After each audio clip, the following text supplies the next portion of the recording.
Et vive la différence.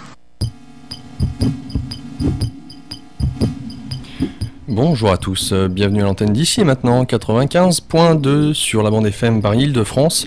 Ici maintenant.info pour nous écouter, nous regarder via internet. Laurent avec vous pour une revue de presse, quoique on ne peut pas dire vraiment une revue de presse puisque nous avons un invité aujourd'hui, Jade Allègre. Bonjour Jade. Bonjour Laurent. Comment ça va ?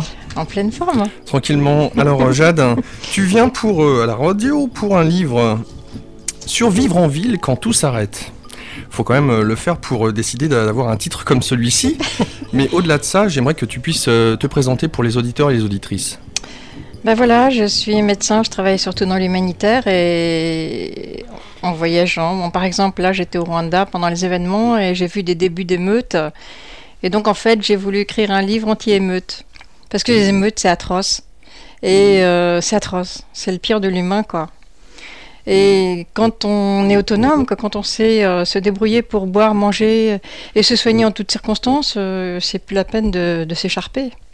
D'accord, donc tu veux dire par là que les émeutes en question, elles avaient lieu parce qu'il y avait des nécessités de santé, de pouvoir manger, et cela crée des désordres, des chaos qui engendrent des tueries certainement. Bien sûr, devant nous, on avait des grilles, heureusement, on avait des fusils, heureusement, mais juste à l'extérieur, il y avait tout le flot des réfugiés et de temps en temps, par exemple, à un moment, il y a un imbécile de taré qui a voulu décharger un camion devant chez nous. Je te dis pas, quoi, au lieu de le faire rentrer.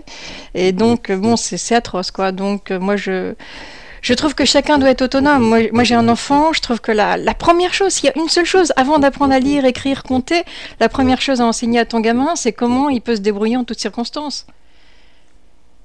Donc on regrette les scouts. Bon, ils existent encore, hein, je dis ça, mais c'est moins de coutume à l'heure actuelle, mais en tout cas c'est un premier début pour apprendre à se débrouiller en pleine nature.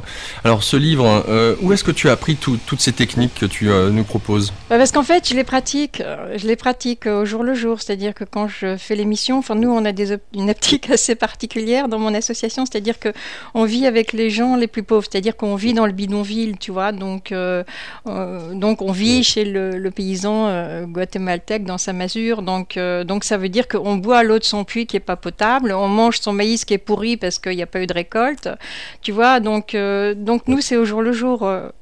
Et c'est vrai que je trouve que c'est bien parce que ça donne la liberté. Moi j'adore la liberté. Et je trouve que la liberté c'est utile partout parce que même en France, ça m'est déjà arrivé d'envisager une situation où je n'étais pas sûre de trouver des magasins à manger pendant quelques jours. Bon, quand tu sais comment ça marche, c'est tellement simple, tu te débrouilles tout le temps et surtout tu es tranquille. Donc tu as voyagé à travers le monde ? Oui, j'ai eu cette chance et c'est vrai que c'est intéressant. Ça fait combien de temps maintenant que tu exerces en tant que médecin ? Bien écoute, l'émission, ça fait depuis 89 en fait. Depuis 89 sur les 5 continents. Et pourquoi ? Parce que, au départ, moi j'étais plutôt privilégiée, tu vois, donc ça m'a permis de pouvoir dégager du temps et je trouvais que c'était pas juste, parce que quand je voyais les autres, je me disais quand même, depuis l'âge de 18 ans, j'ai toujours travaillé avec les gens de la base, quoi. D'accord, donc tu as voulu d'une certaine manière quitter le monde aseptisé peut-être qui était le tien et puis faire médecin mais pour voyager, pour bouger, pour aller à la rencontre de... En fait, j'ai pas fait médecin pour voyager, pourquoi j'ai fait parce que depuis que j'étais petite, c'est ce que je voulais faire en fait, tu vois. Et puis en fait, j'avais oublié parce que ma famille m'avait très très bien orientée sur des tas d'autres choses qui m'intéressaient pas du tout. Et puis ce qui fait que j'ai commencé les études, je crois, vers 35 ans. Ah oui, d'accord. Donc tu veux dire par là qu'avant de faire médecin, tu faisais autre chose. Voilà, j'ai fait plein j'ai fait plein d'autres choses, oui, tout à fait. Et dès le moment où tu as obtenu ton doctorat, tu es parti à l'étranger pour exercer, même avant. Dès le départ, parce que si tu veux, pour moi c'est ma vie, quoi. Donc je peux pas passer 9 ans sans vivre. D'accord. Bon, ça laisse déjà... Enfin, en tout cas, ça nous montre un petit peu le caractère, la volonté, la force d'arriver à ses rêves. Oui, mais tu sais, tout est possible. Il n'y a vraiment pas de souci. Mais seulement, ce qu'il faut savoir, c'est qu'en fait, il faut connaître les trucs. Moi, je suis une nana truc. Tu as des trucs, par exemple, pour monter des montagnes en ayant l'impression de marcher à plat. Tu as des trucs pour être au frais quand il fait très chaud. Tu as des trucs pour les serpents venimeux. Tu as des trucs pour apprendre, Moi, j'ai fait très, très attention quand j'ai... Tu sais, j'avais un bac littéraire en plus. Donc, c'était pas évident. Donc, j'ai utilisé des trucs. D'accord. J'ai utilisé des trucs, pas de tricher bien sûr, parce que c'est trop compliqué et trop risqué, mais j'ai utilisé des trucs pour, par exemple, utiliser son mental le plus possible, parce que tu sais bien qu'on utilise je sais pas combien de pourcents. À peine 10. C'est ça, oui, là, j'aurais dit 5, tu vois. Donc, si déjà tu utilises une méthode qui te permet d'en récupérer 10 de plus, ben, c'est gagné, quoi. D'accord, donc en fait c'est le côté heureux du flemmard, c'est-à-dire que pour économiser son énergie, il va faire en sorte de synthétiser au maximum pour en faire le moins possible. Et tu sais que c'est exactement ça, c'est-à-dire que moi quand j'étudie, je suis laser, tu vois. C'est-à-dire que bon voilà, c'est tout quoi. Faut pas. J'ai un frère qui est comme moi, il disait que quand il étudiait, il fallait pas que quelqu'un rentre dans la pièce, sinon il aurait pu s'évanouir.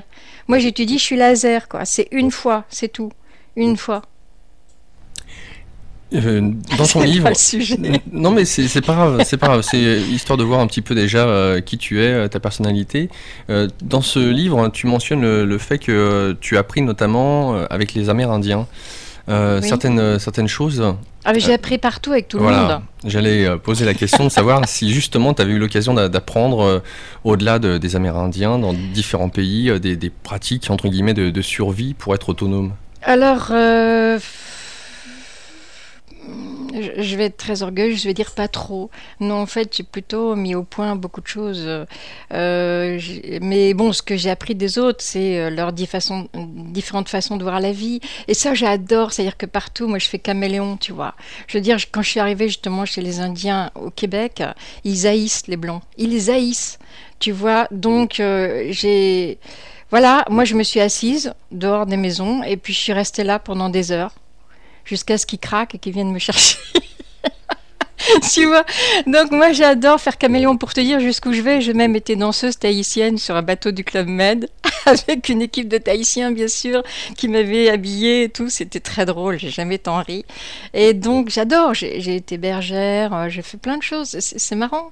J'ai même travaillé à la chaîne histoire de voir, mais j'ai la chance de ne pas y être restée à vie. Mais alors pourquoi les études de médecine, est-ce que ça a été difficile pour toi par rapport à la vision moderne de la médecine? Est-ce que quelque part tu as dit bon j'y vais pour avoir le diplôme, après je ferai ce que je voudrais, mais au moins j'aurai cette étiquette, cette pancarte qui m'ouvrira des portes certainement, mais tu as lutté à travers les études? Mais écoute, c'est plus sur la mentalité, bon bien sûr, les techniques, c'est-à-dire que moi je suis beaucoup plus médecine naturelle, tu vois. Donc c'est vrai que j'ai vu des gens être mis en danger de mort parce qu'ils avaient des traitements très dangereux, là où peut-être il y avait moyen de leur donner d'autres pistes, tu vois. C'est ça qui a été dur pour moi, vraiment très dur. Mais sinon au niveau intellectuel, c'est pas difficile quand tu connais les trucs. Voilà, non, c'est... Puis alors les horaires, pour les étudiants en médecine, c'est mortel, quoi. Tu commences à 8 heures, des fois tu sors à 20 heures ou 22 heures, ça c'est une horreur. Donc t'arrêtes de vivre, c'est simple. Hein. Alors ce livre, Survivre en ville quand tout s'arrête. Donc si je comprends bien, tu as écrit ce livre suite aux émeutes au Rwanda. Oui, c'est-à-dire que je l'ai écrit, en fait la première édition, je l'ai faite pour le bug de 2000. Je me suis dit, s'il y a un bug, et je vais te dire, je l'ai envoyé personnellement au vieux Leclerc, là, celui qui a fondé les magasins. Je suis allée la porter en main propre au patron de la Redoute, dont j'avais la chance d'avoir l'adresse. Je leur ai dit, il faut mettre ça sur les têtes de gondole, quoi, parce que s'il y a un problème, ça pourrait être l'horreur. Mais bon, bien sûr, ils m'ont pas écouté parce qu'ils écoutent pas les gens qui parlent pas chiffres, et moi, j'y connaissais rien pour les chiffres, donc... Mais bon, c'est vraiment important. Vous voyez, à un moment donné, j'avais la chance pour me reposer du Rwanda. Je me suis retrouvée en Polynésie, donc, et j'étais sur un atoll. Et à un moment donné, je discute avec les gendarmes français.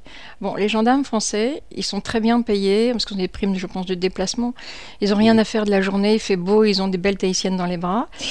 Et en fait, ils passaient leur temps à paniquer. Ils passaient leur temps à être anxieux, à se faire du souci et tout. Et pourquoi?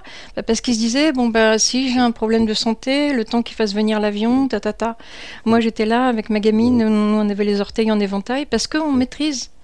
C'est pour ça que c'est important. Où que vous soyez, vous êtes tranquille. Alors tu as écrit ce livre en quelle année? Alors donc on l'a sorti juste en décembre 99 pour le bug, et puis on a fait une deuxième édition en 2006. Alors, l'ayant lu, je peux en dire en tout cas qu'il est pédagogique, c'est le moins qu'on puisse dire, question-réponse, ludique, et puis pratique. Alors comme ça, tout y est. C'est un format relativement réduit, hein. C'est quoi? Un peu le format des photos, de photos qu'on peut avoir quand on va faire tirer des photos. On peut mettre ça dans son sac à main, son bésanville, des poches de pantalon, n'importe quoi. Bref, idéal pour avoir sur soi, en tout cas. Et puis, comme je l'ai dit, très pratique. Les éditions, il n'y en a pas réellement, puisque c'est toi-même qui l'as édité.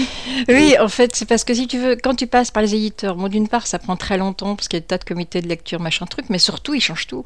Ils changent tout déjà, tu vois, le format horizontal, comme moi, je trouvais sympa, et ben, par exemple, ça, c'est non. Tu vois déjà pour commencer. Ensuite, les illustrateurs, les illustrations, c'est eux qui choisissent. Ensuite, ils te critiquent sur les chapitres, sur le titre, surtout. Par exemple, sur Vivre en ville, quand tout s'arrête, personne ne voulait. De toute façon, moi, j'ai laissé tomber d'emblée. Et en plus, pour terminer, on sait qu'ils payent l'auteur 5%. C'est un peu hard quand même. D'accord. Enfin, il n'empêche que ce livre s'est vendu jusqu'à maintenant à plus de 11 000 fois, quoi. Ah bah oui, c'est le but. En fait, moi, je suis très vexée parce qu'il y a 60 millions de Français. Il en faudrait un par famille quand même. Ah oui, à ce point-là. Alors, pour ceux et celles qui nous écoutent, quand on parle de ce livre et le fait que tu sois à cette antenne, sur Vivre en ville quand tout s'arrête, on pourrait dire mais pourquoi parler de ça? Y a-t-il une raison pour que on puisse se dire que dans un pays comme Paris, enfin comme la France, une ville comme Paris, il puisse peut-être un jour demain arriver le fait que tout s'arrête, plus d'électricité. Or, on peut voir par exemple là que EDF fait des petites coupures pour manifester contre sa direction. Des petites coupures sauvages, donc ça c'est une chose, et puis on pourrait peut-être se dire que au vu des événements actuels, ce livre pourrait tomber bien. En tout cas sur le forum de la radio on se posait déjà des questions, donc ce livre arrive à point quelque part en se disant bon, s'il y avait un médicament à prendre, quel serait-il ce médicament? Comment faire pour faire en sorte de purifier l'eau? Donc tout ça, tu nous l'apprends. Donc on va en parler durant cette émission. On accueillera les auditeurs par la suite pour savoir si eux-mêmes, ils ont des questions auxquelles on n'aurait pas répondu. Ça se lit très très vite, puisque tu vas à l'essentiel comme tu viens de le dire. Donc on va commencer par l'eau. Parce que l'eau, c'est bien entendu la vie. Dans ce sens-là, quand on est en ville et qu'il n'y a plus d'électricité, j'aimerais déjà que tu nous brosses un petit peu le dessin. Qu'est-ce qui se passe lorsqu'il n'y a plus d'électricité? Mais écoute, je dirais que justement, la première chose, c'est quand il n'y a plus d'électricité, il n'y a plus d'eau. Alors là, ça va t'étonner, moi aussi, ça m'a sidéré. Et en fait, c'est tout bêtement parce que les réservoirs d'eau se remplissent la nuit avec l'électricité. Donc ça a été la grande surprise, tu vois. Et évidemment, bien sûr, l'eau, c'est le plus important. C'est plus important que l'électricité, c'est plus important que la nourriture, c'est plus important que tout. D'accord, donc en fait, si demain l'électricité venait à s'arrêter, ce qu'on pourrait tirer au robinet serait le temps de la réserve de la nuit précédente. Voilà. C'est ça, c'est très très inquiétant. Alors c'est pour ça qu'un truc tout bête, comme de penser par exemple à prendre l'eau qui est dans des toilettes, on n'y pense pas nécessairement. L'eau du chauffe-eau par exemple. Alors quand tu dis les toilettes, excuse-moi. Ah oui, pas celle qui a été utilisée. Celle qui est justement non, celle qui est dans la le chasse d'eau. Alors c'est pour ça que c'est pas conseillé de mettre des produits assez petits dans le tank parce que ça peut toujours servir, mais surtout on a aussi tous les réservoirs d'eau chaude si on a un système avec réservoir, parce que dans le réservoir d'eau chaude il y a des canalisations en métal qui pourraient mettre des métaux lourds dans l'eau, mais en fait dans la pratique elles sont complètement encalminées avec du calcaire, donc elles diffusent pas le métal. D'accord. Donc on se retrouve sans eau. Donc à la rigueur, on pourrait peut-être penser qu'on a l'eau qu'on peut acheter dans les magasins. Mais non, parce que la première chose dans les magasins, c'est la razzia sur l'eau. J'ai rencontré une fois un monsieur qui s'occupait des approvisionnements de grandes surfaces. Et il y a des périodes où les gens commencent à stocker l'eau, et il y en a eu même récemment. Donc l'eau, faut savoir que si tu l'as pas stockée chez toi, tu n'en trouveras pas au magasin, c'est même pas la peine. D'accord. Bon, pas très rassurant quand même. Hein. Mine de rien, non mais le tableau en lui-même, si demain on pouvait se dire qu'il n'y a plus d'électricité. Écoute, nous on est à Paris, on a la Seine, c'est quand même pas compliqué, on a de la chance. Donc c'est vrai que si tu veux acheter une maison quelque part, moi c'est vrai que un de mes premiers critères pour acheter une maison serait qu'il y ait une bonne source. D'accord, une bonne source. Alors si effectivement je n'ai plus d'eau chez moi, pas de bouteille, j'ai effectivement le tank des toilettes, hein, qui peut être un petit réservoir pour me satisfaire. J'aimerais qu'on définisse déjà quels sont les besoins au quotidien pour une personne adulte, par exemple. Bon, ça, tu sais, c'est extrêmement relatif, hein. Officiellement, on perd 2 litres par jour, donc on dit qu'il faut boire 2 litres par jour, officiellement. Mais en fait, les capacités du corps sont beaucoup plus larges que ce qu'on pense. Moi, personnellement, je bois très peu et je suis contre les gens qui disent « Tu sais qu'on peut tuer des gens en les faisant boire trop ?» Juste histoire de rire. C'est vrai en plus, hein. Il y a eu des histoires, enfin historiquement à la fac, on nous a raconté comme ça, des histoires de sectes qu'on a fait boire aux gens des quantités d'eau astronomiques et que la moitié était mort. Bon, enfin sans aller sur ça, c'était la petite note d'humour, mais disons que moi je suis habituée à boire peu et c'est vrai que franchement c'est très pratique parce que dans le désert, dans la jungle, c'est lourd l'eau, hein, si tu veux l'emmener.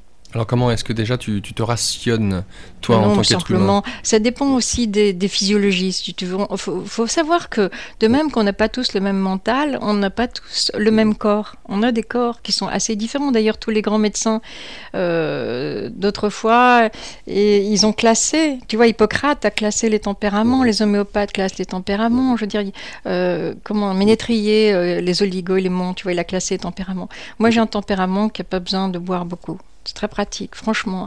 Quand je suis allée dans le désert en Mauritanie, la première fois, j'ai écouté les gens et j'ai acheté une deuxième gourde. Mais bon, en fait, j'utilisais même pas la première, quoi. C'est pratique. Mais bon, je conseille pas ça du tout, hein, parce que ça dépend des corps. Moi, mon corps est comme ça. Il y a aussi le fait de se laver. S'il n'y a plus d'électricité, comment fait-on? Combien de temps peut-on ne pas se laver?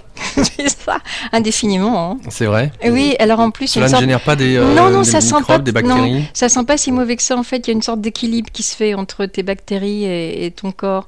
Non, ça, je t'assure, c'est pas un souci. Alors, c'est amusant parce que dans le manuel de survie de l'armée américaine, évidemment, ils ont tellement peur des germes que il est marqué que même en pleine jungle, il faut absolument se laver de la tête aux pieds tous les jours. Alors, comme ils sont pas sûrs d'avoir de l'eau, ils disent lavez-vous à l'urine.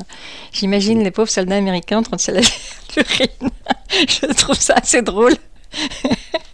On y reviendra en tout cas pour ce qui est de l'urine, qui est très intéressant. Donc se laver c'est une chose, mais il faudrait peut-être aussi cuire les aliments. Donc concrètement pour on va dire une personne, un adulte, entre le fait de peut-être boire, le fait de pouvoir éventuellement se laver, ça on pourrait éventuellement donc, si j'entends bien tes propos, s'en passer. Mais faire la cuisine, quand il n'y a plus d'électricité, en fonction des réserves qui sont les nôtres. Bah déjà, si tu es comme moi, en plein Paris, tu n'as pas le droit au gaz. Donc déjà, tu peux plus faire la cuisine. À moins de racheter un petit réchaud que tu as mis dans le fond de ton armoire. Et bon, donc c'est vrai que dans la survie, il faut savoir... vous savez, moi-même, quand je travaille au fin fond des villages au Mali, bon, c'est déjà pas évident. Je veux dire, en situation ou dans la jungle, je veux dire, c'est pas évident déjà de chauffer, parce que chauffer, ça implique de trouver un combustible, de trouver quelque chose pour allumer, et de trouver une gamelle, et de trouver de l'eau. C'est beaucoup de choses déjà. Donc c'est vrai que vaut mieux apprendre à se débrouiller sans cuire. D'accord. On va voir ça. Alors pour ce qui est de l'eau, donc comment faire pour lorsqu'on a en ville, donc la Seine, on va prendre l'exemple de Paris ou de toute grande ville qui est généralement près d'un fleuve. Alors comment est-ce que ça se passe? On va chercher cette eau, mais cette eau, est-ce qu'on peut la boire comme ça? Non, bien sûr que non, jamais, surtout qu'en plus ça manquerait de sens parce que tu aurais des gastros et les gastros te déshydrateraient encore plus. Donc surtout, jamais prendre de risques avec l'eau. C'est la seule chose, on peut dire la seule chose avec laquelle il faut jamais prendre de risques. D'accord, donc que fait-on?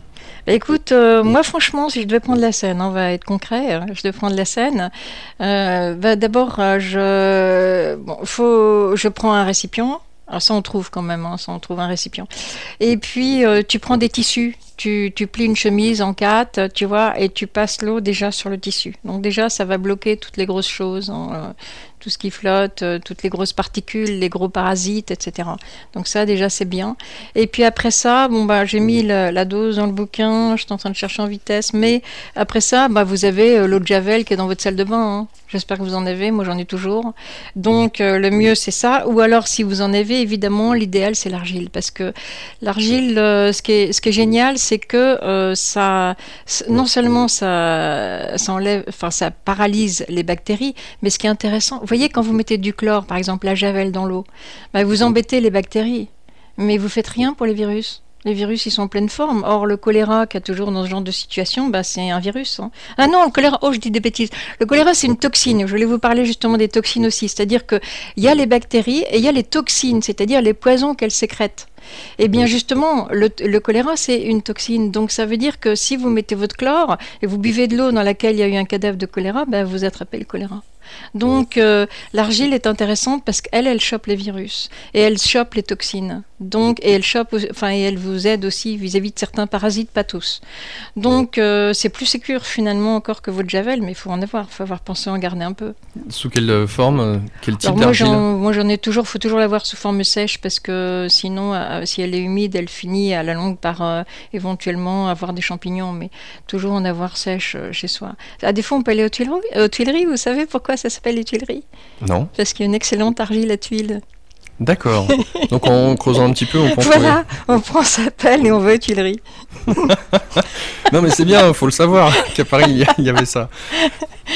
Alors donc pour ce qui est de l'eau de javel, pour ce qui est des berlingots, tu dis une goutte d'un berlingot dans 5 litres d'eau suffit. Une goutte. Oui, dans mais 5 attention pour parce 5 que litres. tu sais, j'ai dit d'ailleurs dans mon livre quelque part que ça dépend si c'est la bouteille de javel ou le berlingot parce que c'est pas la même concentration. Hein.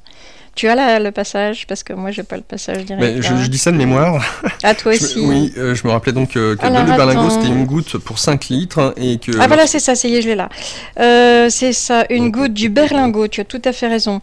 Et pour 5 litres, alors qu'une goutte de la bouteille pour 1 litre seulement. Ça veut dire que la bouteille, elle est 5 fois moins concentrée. Bah oui. Oui, bah oui.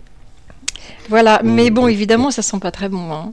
D'accord, mais au moins on peut la boire une fois qu'on l'a filtrée. Tu peux la boire, sauf que tu n'oublies pas que tu as quand même encore les toxines des bactéries plus les virus. D'accord, mais ça je peux rien faire pour. Bah, à moins d'utiliser une autre méthode, quoi. Alors, à moins d'utiliser l'argile ou alors de faire bouillir. Alors justement, faire bouillir combien de temps? Alors faire bouillir, encore une fois, je te dis, t'as pas toujours les moyens de faire bouillir. Hein, donc, alors le faire bouillir, c'est très précis aussi. Hein. Alors attends que je te retrouve ça, il faudrait que je mette des petites marques. De faire bouillir à gros bouillon pendant 6 minutes au minimum, 15 minutes si possible. À notre altitude, hein, parce que ça évidemment ça dépend de l'altitude. Ah oui, bien sûr. Donc alors, filtrer l'eau, la faire bouillir éventuellement voilà, si c'est possible. Si tu peux, oui. On a parlé de l'argile. Oui. Quelle quantité dedans? Dans combien de litres? Alors en fait, pour 1 litre d'eau, tu mets un caillou de, on va dire, 1,5 cm. D'accord, gros comme l'index, quoi, le bout de l'index. Ah, exactement, oui, la dernière phalange en gros. Et puis tu attends. Ce qui est très intéressant, c'est que tu n'as pas besoin d'attendre beaucoup, parce que par exemple, les virus, c'est souvent une question d'1 minute. Hein, donc tu mets ton caillou d'argile et puis tu le laisses se déliter. Donc ça, on va dire, tu attends un quart d'heure quand même pour être tranquille. Et puis après ça, tu secoues bien.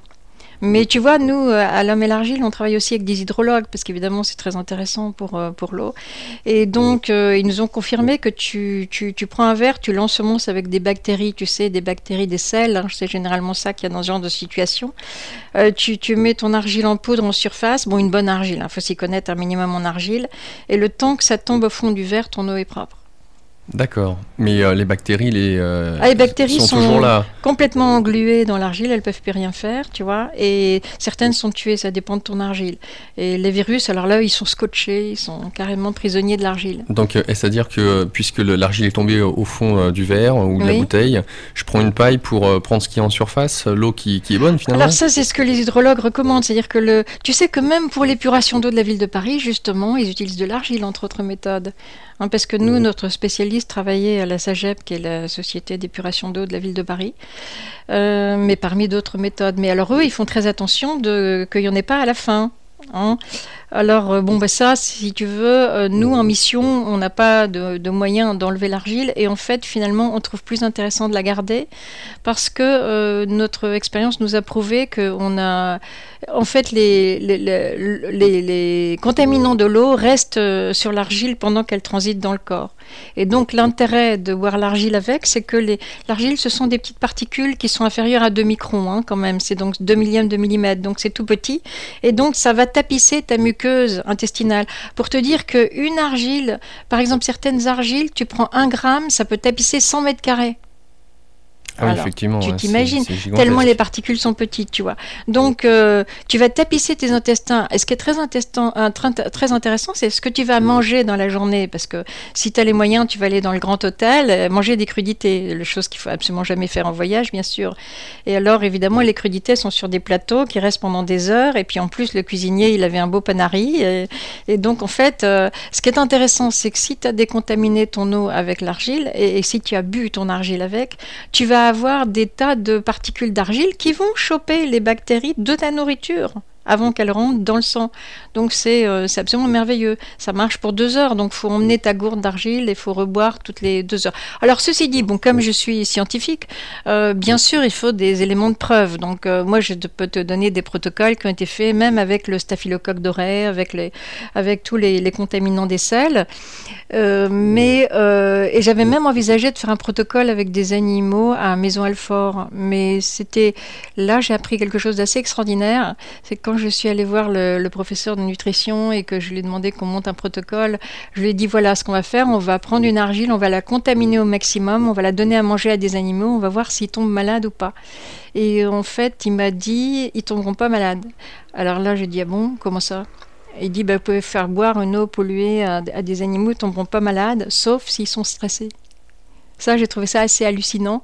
Et du coup, pour pouvoir faire l'expérience, ils mettent les animaux dans 1 centimètre d'eau. Bon, nous, éthiquement, on n'était pas d'accord, donc on a laissé tomber. Et pour ceux qui se trouvent à la montagne, qui ont de la chance d'avoir de la neige ou de la glace, justement, est-ce qu'ils peuvent faire en sorte de l'utiliser? Absolument, mais bon, avec les mêmes précautions que pour l'eau qu'ils vont récolter partout, c'est-à-dire qu'elle peut être pleine de contaminants. Et puis surtout, ne pas la prendre comme ça directement, la faire fondre. Hein. Donc les gens intelligents, ils mettent des poches de plastique autour de leur taille, alors, ils attrapent froid, mais ils font de la neige comme ça, quand ils n'ont pas d'autres moyens. D'accord. Donc, pour ce qui est justement du mauvais goût éventuellement que pourrait avoir cette eau, on a parlé de l'argile. Je ne sais pas si l'argile fait en sorte d'enlever le mauvais goût. Alors, charbon aussi. L'argile, plus ou moins, parce qu'en fait, l'argile est ionisée, attendez que je me souvienne, négatif. Donc, elle attrape les poisons positifs. C'est pour ça qu'on a du chlore dans les eaux souterraines. Parce que normalement, en filtrant à travers la terre, qui a en général en moyenne 15% d'argile, il n'arriverait pas au nappe phréatique. Et il y arrive parce qu'il est négatif et donc il n'est pas bien chopé par l'argile.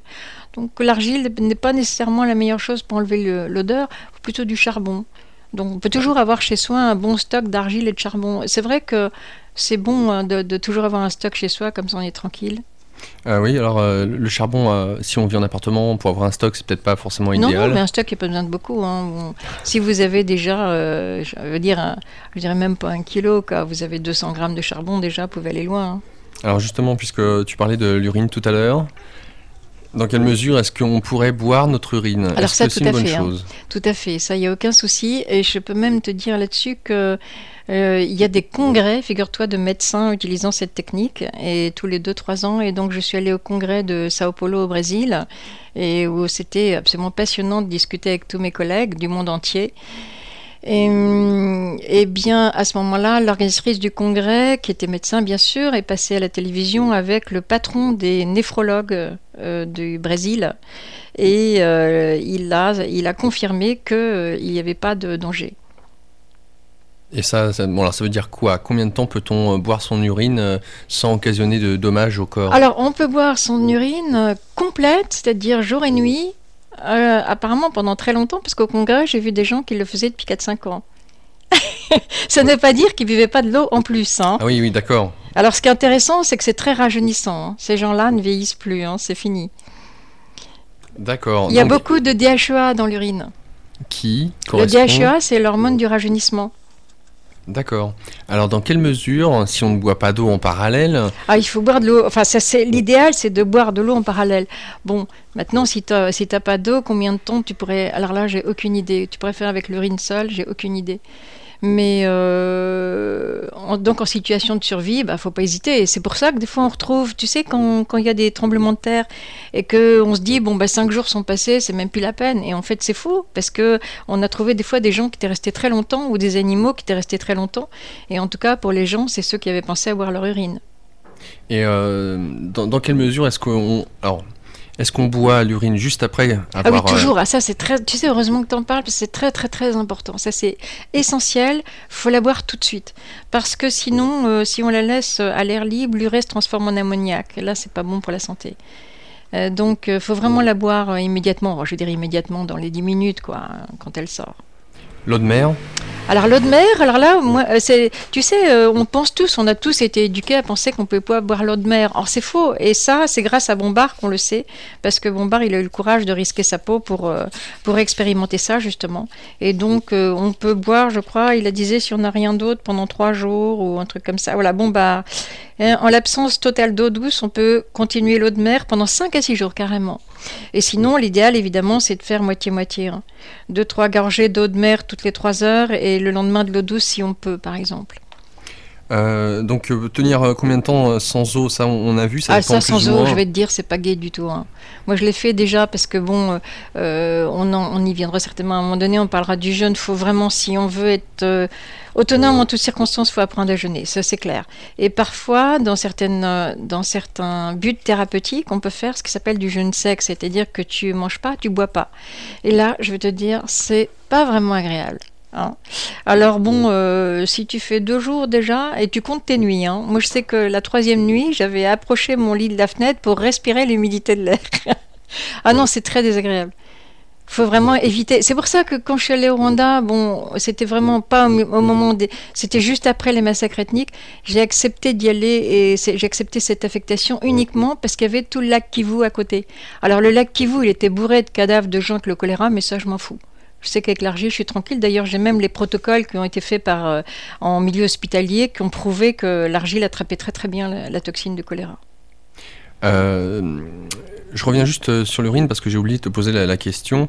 L'urine, est-ce un bon antiseptique lorsqu'on a une blessure? Alors, c'est pas, je pense, je sais pas si c'est un antiseptique, ça dépend des germes. Je sais que c'est efficace pour le germe de la tuberculose, par exemple. Après ça, faut voir germe par germe, tu vois. Mais en revanche, c'est stérile. Donc c'est ça qui est intéressant, c'est-à-dire que... Et alors, en plus, ça a des possibilités de cicatrisation qui sont hallucinantes. Ah oui, non, ça cicatrise même trop vite. Ah oui, tu peux fermer une plaie en 24 heures. C'est très embêtant parce qu'en fait, du coup, tu fermes la plaie avec les saletés dedans. Ça laisse même pas le temps aux saletés de sortir. Donc pas forcément idéal. À la rigueur, désinfecter au préalable, éventuellement...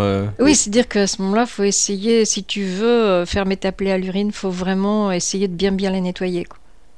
Au préalable, puis ouais. après, il ne faut pas oublier qu'après, tu auras une trace à cause des pigments qui sont dans l'urine. Mais la trace va partir, mais ça peut prendre 3-4 mois, il ne faut pas s'inquiéter, ça laisse une trace. Et puis petit à petit, ton corps va manger les pigments, mais c'est hallucinant en cicatrisation.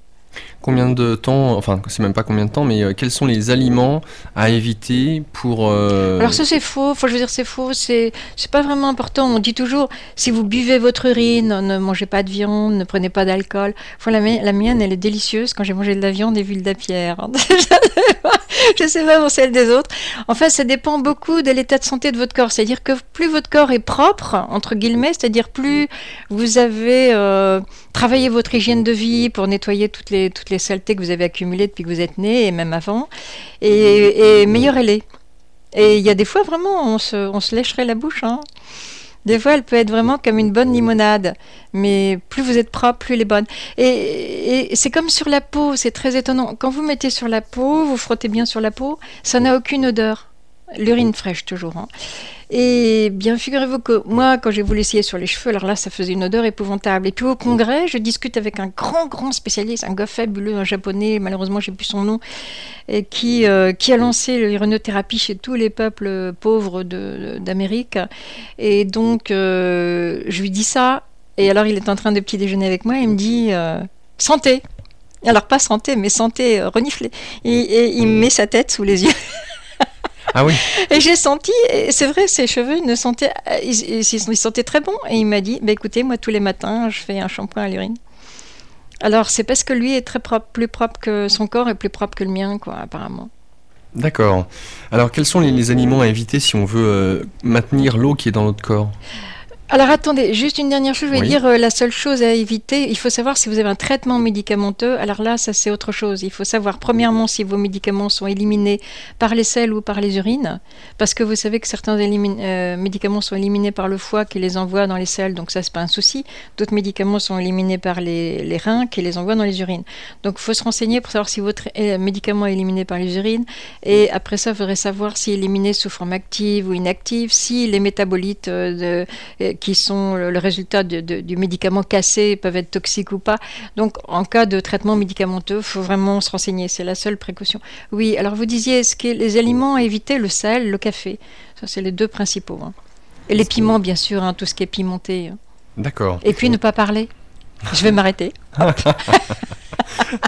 Je vous rappelle que nous avons aujourd'hui avec nous Jade Allègre, qui est un pseudo.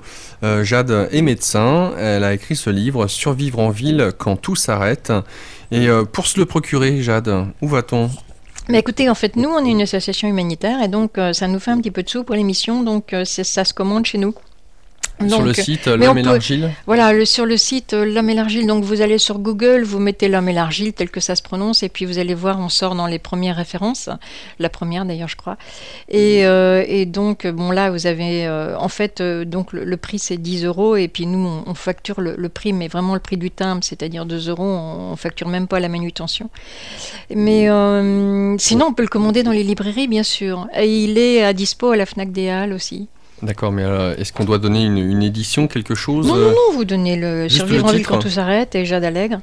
Et donc ils peuvent se le procurer. Tout à fait. On préfère chez nous, ça me donne un peu de sous. Ok, bah, je pense que pour les auditeurs, donc l'homme et l'argile.free.fr, ça c'est pour le site. Hein. Vous pouvez aussi directement donc taper dans un moteur de recherche l'homme et l'argile et vous tombez donc sur le site de Jade et son association. Alors, lorsqu'il n'y a plus d'eau, on peut aussi penser que les aliments qu'on peut avoir, les fruits, les légumes, contiennent de l'eau et suffiraient éventuellement à pallier au fait de ne pas boire d'eau.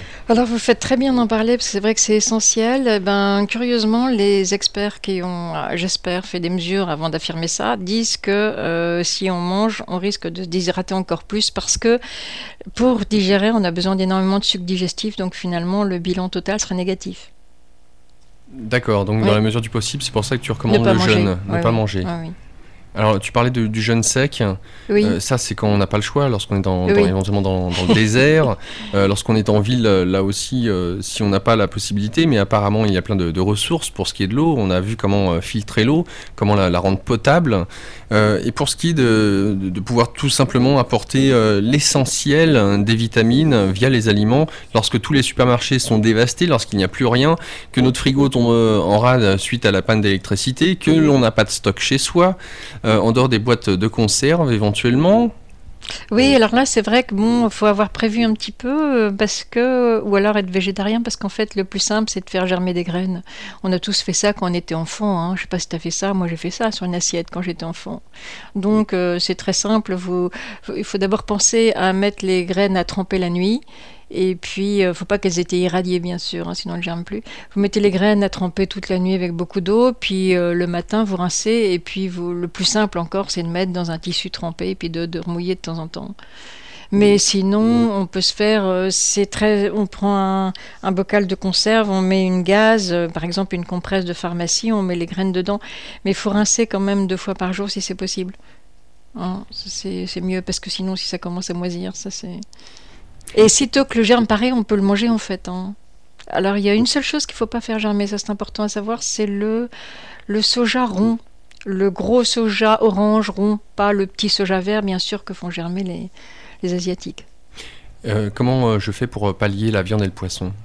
Tout ce qui est Ça, la produit viande et poissons, animaux, en fait, ça produits c'est très laitiers. simple. Ça c'est très très simple. En fait, vous savez, la plupart des peuples, la plupart des gens dans le monde ont très très peu de viande, hein, ou même de sous-produits animaux. Hein, donc ils se sont toujours débrouillés sans ça. Et le truc, c'est très simple. Vous avez qu'à penser au couscous. quand vous mangez du couscous, il n'y a pas que du blé, il n'y a pas que le couscous, il n'y a pas que la graine, il y a aussi des pois chiches. Donc en fait, la proportion, c'est à peu près celle-là. C'est-à-dire que, et vous voyez en même temps qu'il n'y a pas autant de pois chiches que de petites graines de couscous. Il y a une poignée de pois chiches pour une assiette de couscous. Et bien c'est ça, il faut garder ça en tête. Donc à chaque fois, il faut avoir un aliment de la famille des céréales et un aliment de la famille des pois, haricots. Et c'est comme ça partout dans le monde. C'était même amusant de chercher, parce que par exemple, vous discutez avec un Indien du Guatemala, vous lui demandez ce qu'il mange, il dit, je mange des... Qu'est-ce qu'il dit? Je mange du maïs. Non, il dit, je mange du maïs et du piment. C'est-à-dire qu'il ne mentionne même pas les haricots qui sont son principal aliment avec le maïs. Et évidemment, bien sûr, avec la crêpe, avec la tortilla de maïs, il prend les haricots. Et partout dans le monde, les pionniers américains, par exemple, c'était pareil, c'était haricots et maïs aussi.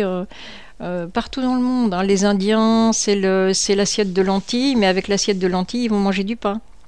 Donc c'est le petit détail qui tue, il ne faut pas oublier. Quand vous allez voir des traditionnels comme ça, que vous voyez une assiette où il n'y a que de la céréale, demandez où est la légumineuse. Parce qu'en plus, il faut les manger en même temps. Si vous mangez vos légumineuses le soir et la céréale à midi, ça ne marche pas. D'accord. Et tu préconises aussi, dans la mesure du possible, le fait qu'elle soit complète. Oui, bah oui, parce que en fait, toutes les vitamines sont dans l'enveloppe. Donc, si vous ne prenez pas l'enveloppe, c'est idiot. D'accord. Donc, il y a aussi un élément qui peut paraître important. Le corps ne crée pas la vitamine C. Ne métabolise pas la vitamine C. Mais oui, et quand vous voyez par exemple les lapons, il y a une saison dans l'année où ils ont des sortes de petites cerises sauvages. Et ça c'est important aussi, c'est un truc très important Laurent. Il faut bien comprendre une chose en nutrition. Tu vois, ils vont avoir la cerise sauvage pendant 1 mois. Ça suffit. Tu vois, c'est ça qui est bizarre. Alors que nous, tel qu'on nous apprend la nutrition, on penserait il faut qu'ils en aient chaque jour, tu vois. Non, c'est pas comme on pense. Alors moi, j'ai entendu une fois une personne qui a pris un exemple que je trouve excellent. Il dit, regarde, si tu construis une maison, tu as donc des tuiles, tu as des tuyaux, tu as des fils électriques, tu as, je sais pas moi, du béton pour la cave, etc. Tu vas pas dire, je vais construire ma maison en 10 jours, mettons, tu es très très rapide. Et donc, tu vas pas dire, chaque jour, je vais prendre 1/10 des tuiles, 1/10 du béton de la cave, 1/10. À chaque jour, tu vas construire une chose et pas l'autre. Tu vois? Et donc, c'est un peu pareil pour le corps. Il y a 3 secrets que tu nous donnes dans ce livre. J'en donne plein. Plein, oui, c'est vrai. Mais en tout cas, ces 3 secrets-là, tu les mentionnes comme étant donc la première, c'est de faire en sorte donc de mélanger ensemble les céréales et les légumineuses. Ça, c'est une chose. De préférence, donc, faire en sorte qu'elles soient pleines et entières avec leur petite écorce pour les vitamines. Oui, enfin, vitamines minéraux, hein, vitamines et minéraux, et puis surtout aussi diastase, hein, c'est-à-dire enzymes qui permettent de bien digérer. Deuxième secret, bien mâcher. Pourquoi bien mâcher? Ah oui, bien mâcher, écoute, pourquoi? Je sais pas, parce que sinon tu vas les retrouver telles quelles dans les selles, t'auras pas profité. Non, bien mâcher c'est important, parce que quand vous mâchez, vous mettez tous vos sucres, vous allez mettre toute votre salive dedans, et justement les céréales, c'est des sucres en chaîne, en longue chaîne, hein. Donc or pour rentrer dans votre sang, il faut qu'il soit juste maximum 2 sucres ensemble. Alors pas 15, hein, 2, donc il faut que ça soit découpé, et c'est la salive qui va les découper. D'accord, et donc le dernier secret, on l'a déjà dit, donc finalement, ça va avoir des céréales complètes. C'est beaucoup mieux, oui. Donc c'est vrai que, tu vois, c'est pas compliqué, Laurent. Tu prévois une période de pénurie. Tu mets de côté de l'eau, un grand sac de céréales, un petit sac de légumineuses, un grand sac d'argile. T'es tranquille. Donc on peut se passer de viande, de poisson, de produits laitiers. Oui, complètement, tout ça, et pas de souci. Surtout que si c'est mal conservé, ça sera pire, hein. On peut peut-être aussi se dire que les insectes pourraient apporter une... Ça, c'est certain. Ça, c'est certain. D'ailleurs, récemment, j'étais dans la jungle avec un petit singe là, qui avait décidé de m'adopter. Et aussitôt qu'il y avait un petit insecte qui passait, hop, allez, avaler. Et alors, c'est quel goût? Ça dépend peut-être de... Moi, j'ai pas encore goûté. À vrai dire, ça me dit rien, moi. Jusqu'ici, je préfère jeûner, hein. Alors, pour ce qui est des apports vitaminiques que le corps ne peut pas produire, en dehors de la vitamine C, quelles sont-elles?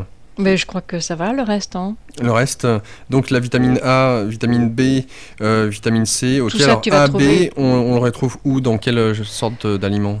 Alors A, en général, c'est dans ce qui est orange. Tu vois, les carottes, par exemple, tu vois, le potiron, potimarron, tout ça. Alors B, bah, c'est justement dans l'enveloppe des céréales, tu fais bien de poser la question. Et justement, c'est pour ça que les gens sont devenus très nerveux. Si vous voulez calmer votre gamin, donnez-lui des céréales complètes. Parce que comme les vitamines anti-nervosité, elles sont dans l'écorce qui a été enlevée, évidemment, maintenant qu'on mange tout blanc, on est très nerveux. Pour ce qui est de la D, Alors la baie, elle est aussi fabriquée par votre flore intestinale. Alors faut être gentil avec sa flore intestinale. Il ne faut pas lui balancer des antibiotiques toutes les 5 minutes. Et tu demandais la D. D. La D, oui, ça, c'est sûr que nos grands-mères, elles prenaient de l'huile de foie de morue, elles avaient raison. Et c'est vrai que il faut y penser, même dans l'alimentation des enfants, faut pas négliger cet apport-là. Euh, Tu vois, même mon chien, moi je lui donne de temps en temps de l'huile. Et donc, si on se retrouve dans l'impossibilité d'avoir de l'huile de foie de morue, par exemple, Mais écoute, là, écoute, tu tues ton voisin, tu manges son foie. un peu extrême, mais bon, pourquoi pas, hein. On va revenir au cannibalisme. Ah oui, oui, tout à fait, ça m'amuse beaucoup, je dois dire. C'est un sujet qui m'amuse bien. Alors, pour ce qui est des légumes verts, par contre, comment Oh, fait-on les pour y légumes verts, pallier? tu laisses tomber, hein, je veux dire, tu laisses tomber en cas d'urgence, tu laisses tomber. Bon, maintenant, si tu tiens absolument à en avoir, tu vas dans les parcs, dans les jardins publics, et puis tu manges les feuilles d'arbres. Alors, c'est pour ça que dans mon petit bouquin, La survie en ville, j'ai mis les feuilles d'arbres qu'on est sûr de reconnaître, comme le tilleul. Le tilleul, les feuilles sont délicieuses. Évidemment, elles sont bien meilleures au printemps qu'à l'automne, parce qu'au printemps, elles sont toutes fraîches, elles sont toutes mucilagineuses. C'est très bon. Alors, ce qui est bien, ce serait d'avoir des feuilles de fraisier, tu vois. Donc, tu peux cultiver des fraisiers sur ton balcon à Paris. Et est-ce que les feuilles de fraisier, elles restent tout l'hiver? Là, on est tranquille. Et puis, elles sont très bonnes. Et alors là, elles sont extrêmement riches en vitamine C. Les feuilles de Les fraisier. feuilles de fraisier, oui, fraisier commun. Et alors le trèfle aussi. Tu sais, moi, j'arrête pas de manger du trèfle sur le bas des immeubles. Il y en a une espèce qui est absolument exquise. Et toutes les espèces de France, en France, on a 36 espèces de trèfle qui sont toutes comestibles. Donc là, on est sûr de pas se tromper. En dehors de... Il faut surtout pas se tromper. Alors oui, justement, il y a les petits tests par la suite Ah oui, que oui. tu nous expliques. Tu sais, dans les camps de concentration, il y avait des histoires comme ça.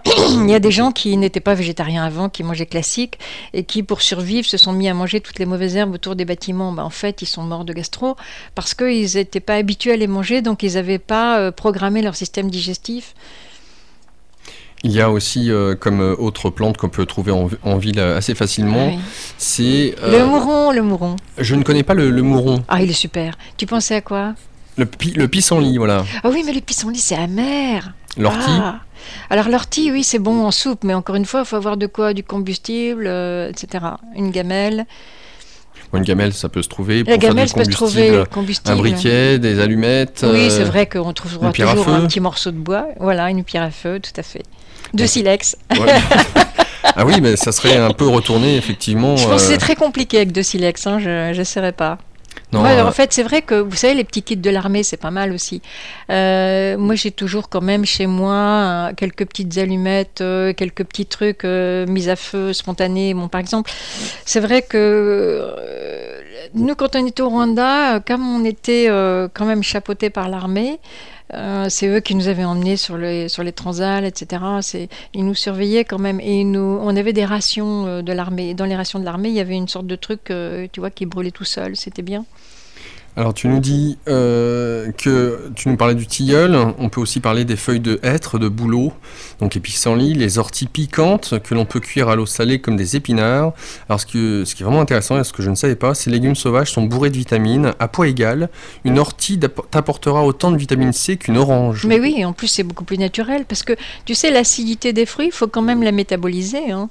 Donc dans des pays où il y a beaucoup de soleil, tu métabolises mieux. Chez nous, on métabolise pas toujours aussi bien.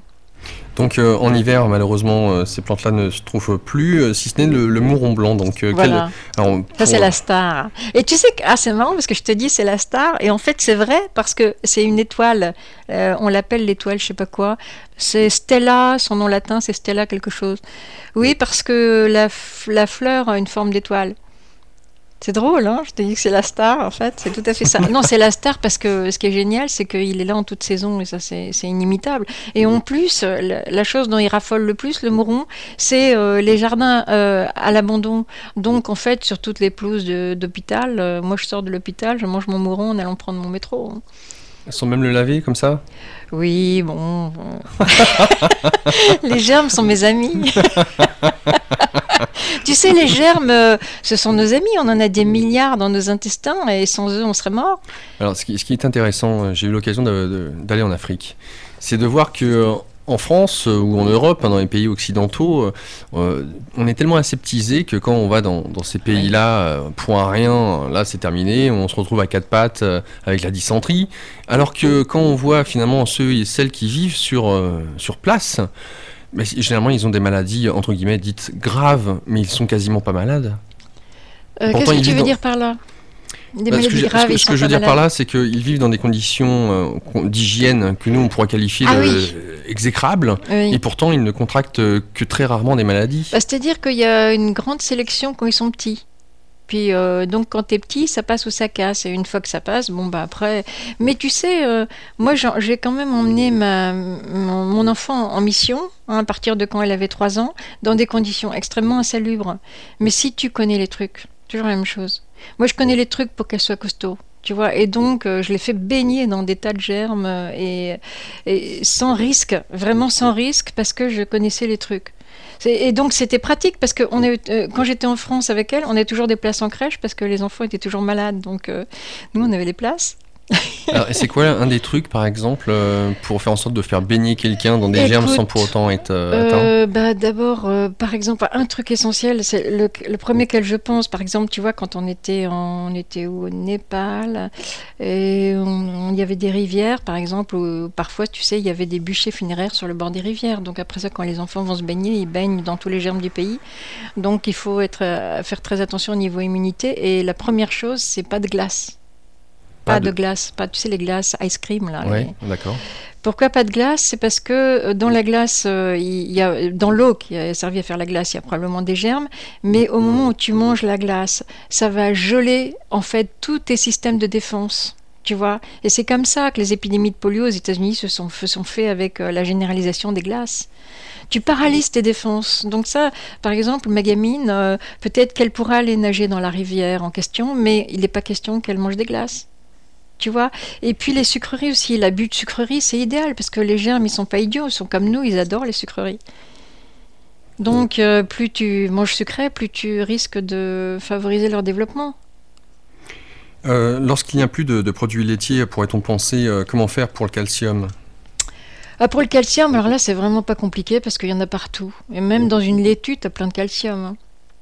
Alors, ce qui est important aussi, c'est le rapport calcium-phosphore. Mais par exemple, là où le rapport calcium-phosphore est excellent, c'est tout ce qui est noix, noisettes.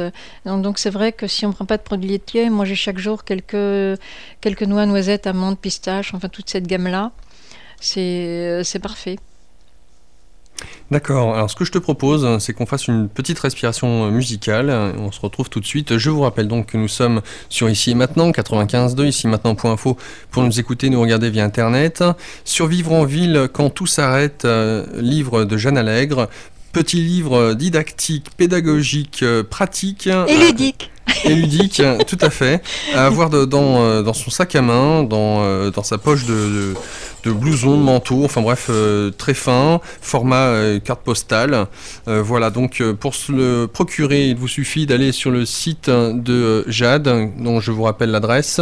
Il suffit de taper dans un moteur de recherche l'homme et l'argile, et vous tombez quasiment, selon les premiers noms, directement dessus. On se retrouve donc d'ici quelques secondes après une page de musique.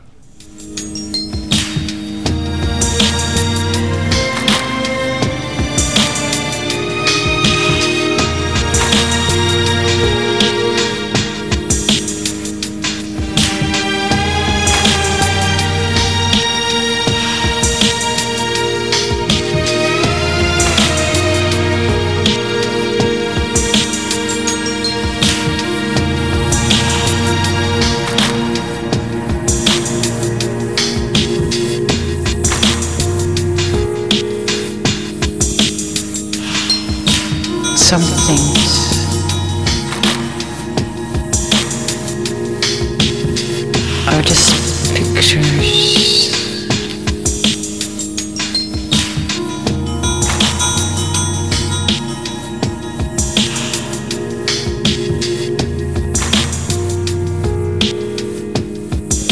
Don't look now.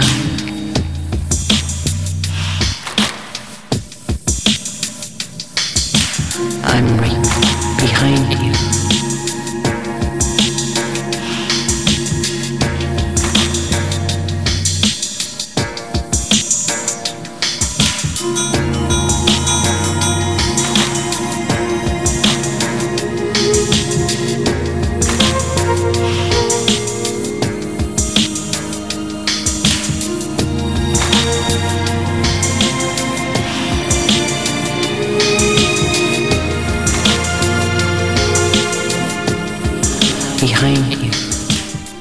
Survivre en ville quand tout s'arrête, le livre de Jade Allègre, dont le titre bien entendu que je vous donne, Survivre en ville quand tout s'arrête, que vous pouvez vous procurer sur le site de l'association de Jade Allègre, que vous retrouvez. Il suffit pour vous de taper dans un moteur de recherche que je n'ai plus. Qu'est-ce que j'en ai fait ?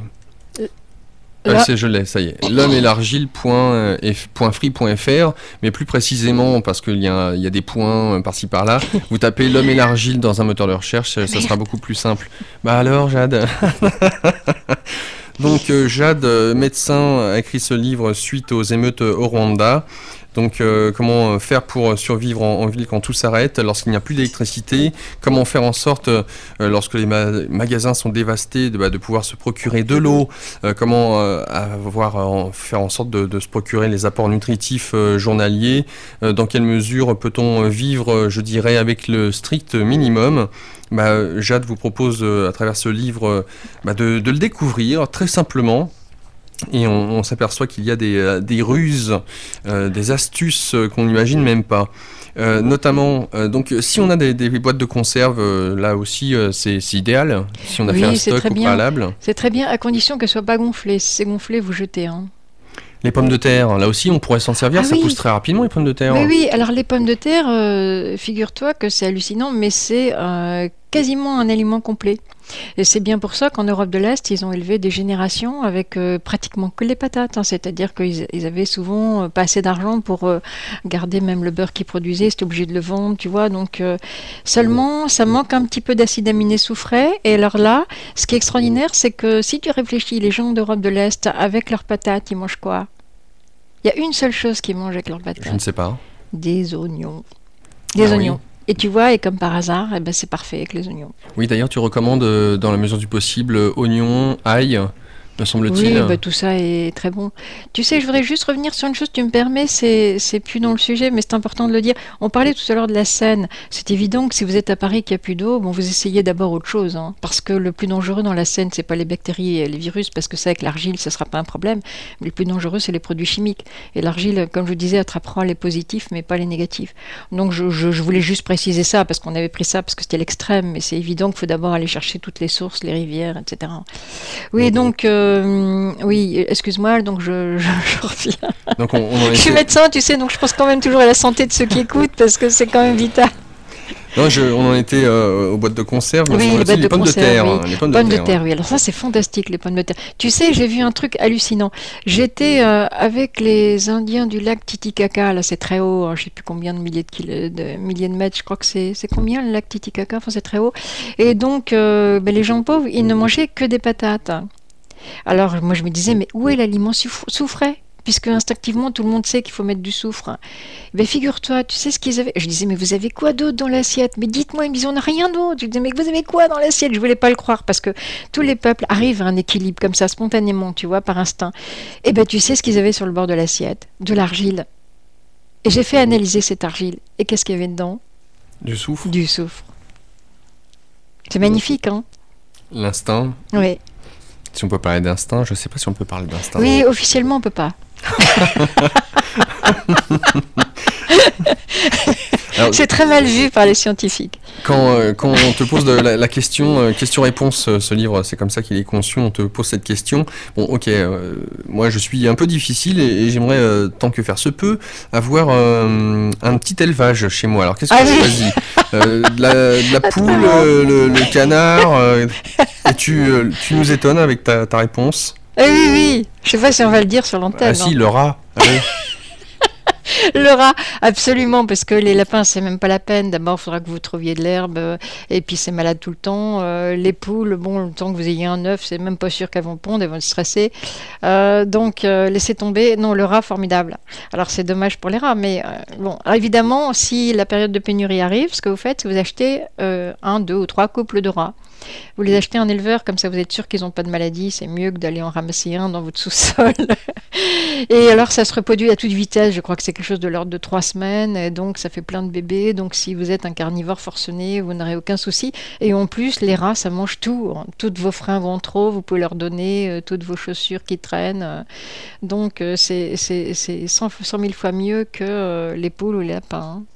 Donc il y a dans ce livre une partie donc où il y a la pénurie totale, il n'y a plus rien nulle part quasiment, et dans ce sens-là tu parles du jeûne et tu insistes bien sur la nécessité du jeûne et des bienfaits du jeûne. Oui. Ah non, mais le jeûne, mais vraiment, celui qui n'a pas appris à jeûner, il n'a rien compris, quoi. Moi, tu vois, c'est une des premières choses que j'ai appris à mon enfant. J'ai appris à jeûner. Très important, c'est essentiel. C'est essentiel. Alors déjà, c'est essentiel parce que ça vous donne l'autonomie. Et puis deuxièmement, ce qui est vraiment génial, c'est qu'il ne faut pas oublier que nos corps, ils sont façonnés pour la survie. Hein. Sinon, on ne serait plus là depuis des milliers d'années. Donc, ils sont programmés pour vivre. Et étant programmés pour vivre, quand ils n'ont pas à manger, ils cherchent quelque chose. Et ils cherchent quoi? Comme ils sont programmés pour vivre, eh bien, ils vont manger en priorité tout ce qui dans le corps est inutile. Alors, c'est pour ça qu'ils foncent sur les graisses, bien sûr, mais pas seulement que sur les graisses. Ils vont aussi foncer sur tous les petits cancers qui se développent, parce qu'il ne faut pas oublier que le cancer, c'est pas du jour au lendemain. On a tous des petits cancers en devenir. Donc, ils vont manger toutes les vieilles crasses, toutes les vieilles toxines, tous les restes d'infections qui sont restés à droite, à gauche dans le corps. Donc, c'est un nettoyage de printemps absolument fabuleux. De toute façon, nos aïeux savaient jeûner. Mais oui, tout à fait, parce que c'était naturel. Au moment de la soudure, à la sortie de l'hiver, avant qu'il y ait la récolte de printemps, eh bien, tout le monde jeûnait. Alors, qu'est-ce que cette impression de faim, elle vient d'où alors? Alors ça c'est idiot, hein. C'est pas du tout de la faim, ça s'appelle de l'hypoglycémie, parce que pour la faim, chez un occidental bien nourri comme nous, il faut à peu près 1 mois et demi. Donc quand je vois des gens dire « Oh là là, j'ai pas mangé depuis 2 jours, je vais mourir », c'est complètement ridicule. C'est plus dans leur tête, c'est pas dans leur corps. D'accord. Donc alors ceci dit, si tu te bourres de soda et de... sans donner de nom, si tu te bourres de soda et de sucreries et de café et de thé, etc., c'est évident que tu vas faire de l'hypoglycémie. Mais si tu as une alimentation normale, si tu n'as pas déjà speedé ton système d'insuline, eh bien tu ne feras pas d'hypo. Alors ce qui est intéressant, c'est que le corps a une facilité d'adaptation et en même temps, il a une mémoire et il n'est pas facile pour quelqu'un qui n'a jamais jeûné de jeûner du jour au lendemain, alors qu'il le fait au quotidien sans même s'en rendre compte. Tu as raison, parce que justement j'y pensais encore ce matin, je passais dans la rue, je voyais les gens prendre leur petit déjeuner aux terrasses des cafés. Vous avez déjà réfléchi au mot déjeuner? C'est-à-dire que toutes les nuits vous jeûnez, tous les matins vous sortez du jeûne. Et alors c'est marrant parce que même en anglais c'est pareil, hein, c'est breakfast, c'est-à-dire vous cassez votre jeûne. Et paradoxalement, le fait de jeûner apporte de l'énergie. Explique-nous ça. Beaucoup, c'est sans doute le nettoyage. Et puis ton corps il est tellement soulagé que tu le surcharges plus pendant quelques heures. On va proposer aux auditeurs d'intervenir à l'antenne en même temps qu'on puisse continuer cette émission au 08 92 23 95 20. Vous souhaitez poser des questions à Jade Allègre avec nous sur ce livre et le titre donc Survivre en ville quand tout s'arrête, que vous pouvez vous procurer puisque c'est auto-édité sur le site de Jade et son association L'Homme et l'Argile. Vous tapez ça dans un moteur de recherche pour tomber directement dessus. 08 92 23 95 20. Qu'est-ce qu'il y a à préconiser comme entre guillemets médicament de prime abord comme ça, si effectivement demain on venait à avoir un médicament emmené parce que rester en ville finalement n'apporte peut-être pas on va dire un idéal de survie, que la campagne serait peut-être plus propice, qu'est-ce qu'on emmène sur soi? Écoute, si tu peux en emmener qu'un, tu emmènes l'argile, hein. Ça c'est simple. Alors pourquoi l'argile? Ou alors peut-être que... Non, si tu peux en emmener qu'un, en fait tu pourrais emmener le chlorure de magnésium. Alors je t'ai préparé ça quelque part, je sais plus. C'est des petits sachets qui s'achètent en pharmacie. Je vais te dire pourquoi, c'est parce que... l'argile c'est formidable, ça sert à tout. Mais je veux dire, à défaut on peut utiliser l'urine si on n'est pas bégueule, hein, si... si on n'est pas trop chichiteux, on peut utiliser l'argile. Donc, en revanche, il y a une chose que l'argile fera pas, ou en tout cas pas assez vite, c'est les infections du système nerveux, c'est-à-dire les méningites, polio-méningites, etc., tétanos. Et pour ces trucs-là, le chlorure de magnésium marche. En sachant le protocole, bien sûr. Il faut d'abord avoir mon livre, le protocole. Non, je ne mets pas tout dans le livre. Pour la polio et la méningite, par bonheur, le chlorure de magnésium par voie orale est suffisant. En revanche, pour tétanos, il faut des injections. Alors, ça m'épate que tu parles du chlorure de magnésium. Ah bon? Oui. Mon Dieu, au secours. Oui. Qu'est-ce que j'ai fait comme bêtise? Non, mais aucune, justement. Non, mais qu'un médecin parle du chlorure de magnésium et des bienfaits du chlorure de magnésium. Mais tu sais, c'est évident. Tu sais que, justement, à propos de médecins, pendant la Deuxième Guerre mondiale, c'est ce que faisaient les médecins. Ils soignaient beaucoup avec le chlorure de magnésium. Ah, peut-être à ce moment-là, mais au jour d'aujourd'hui, le chlorure de magnésium, ça coûte pas grand-chose, ça rapporte pas à certains, hein, et puis ça peut guérir énormément de choses. Oui, mais alors attention, moi personnellement, je suis pas trop pour, parce que il me semble, je n'ai pas de preuves scientifiques, mais il me semble quand même que c'est assez fatigant pour les reins. Donc, moi, je préfère éviter pour les maladies de la vie de tous les jours et réserver uniquement pour les problèmes neurologiques. Alors je vais te lire une petite information concernant le chlorure de magnésium, voilà, que j'ai ici. Alors on peut le retrouver sur le forum de la radio tout simplement. Tu te rappelles de ce qui s'est passé à La Réunion avec le chikungunya?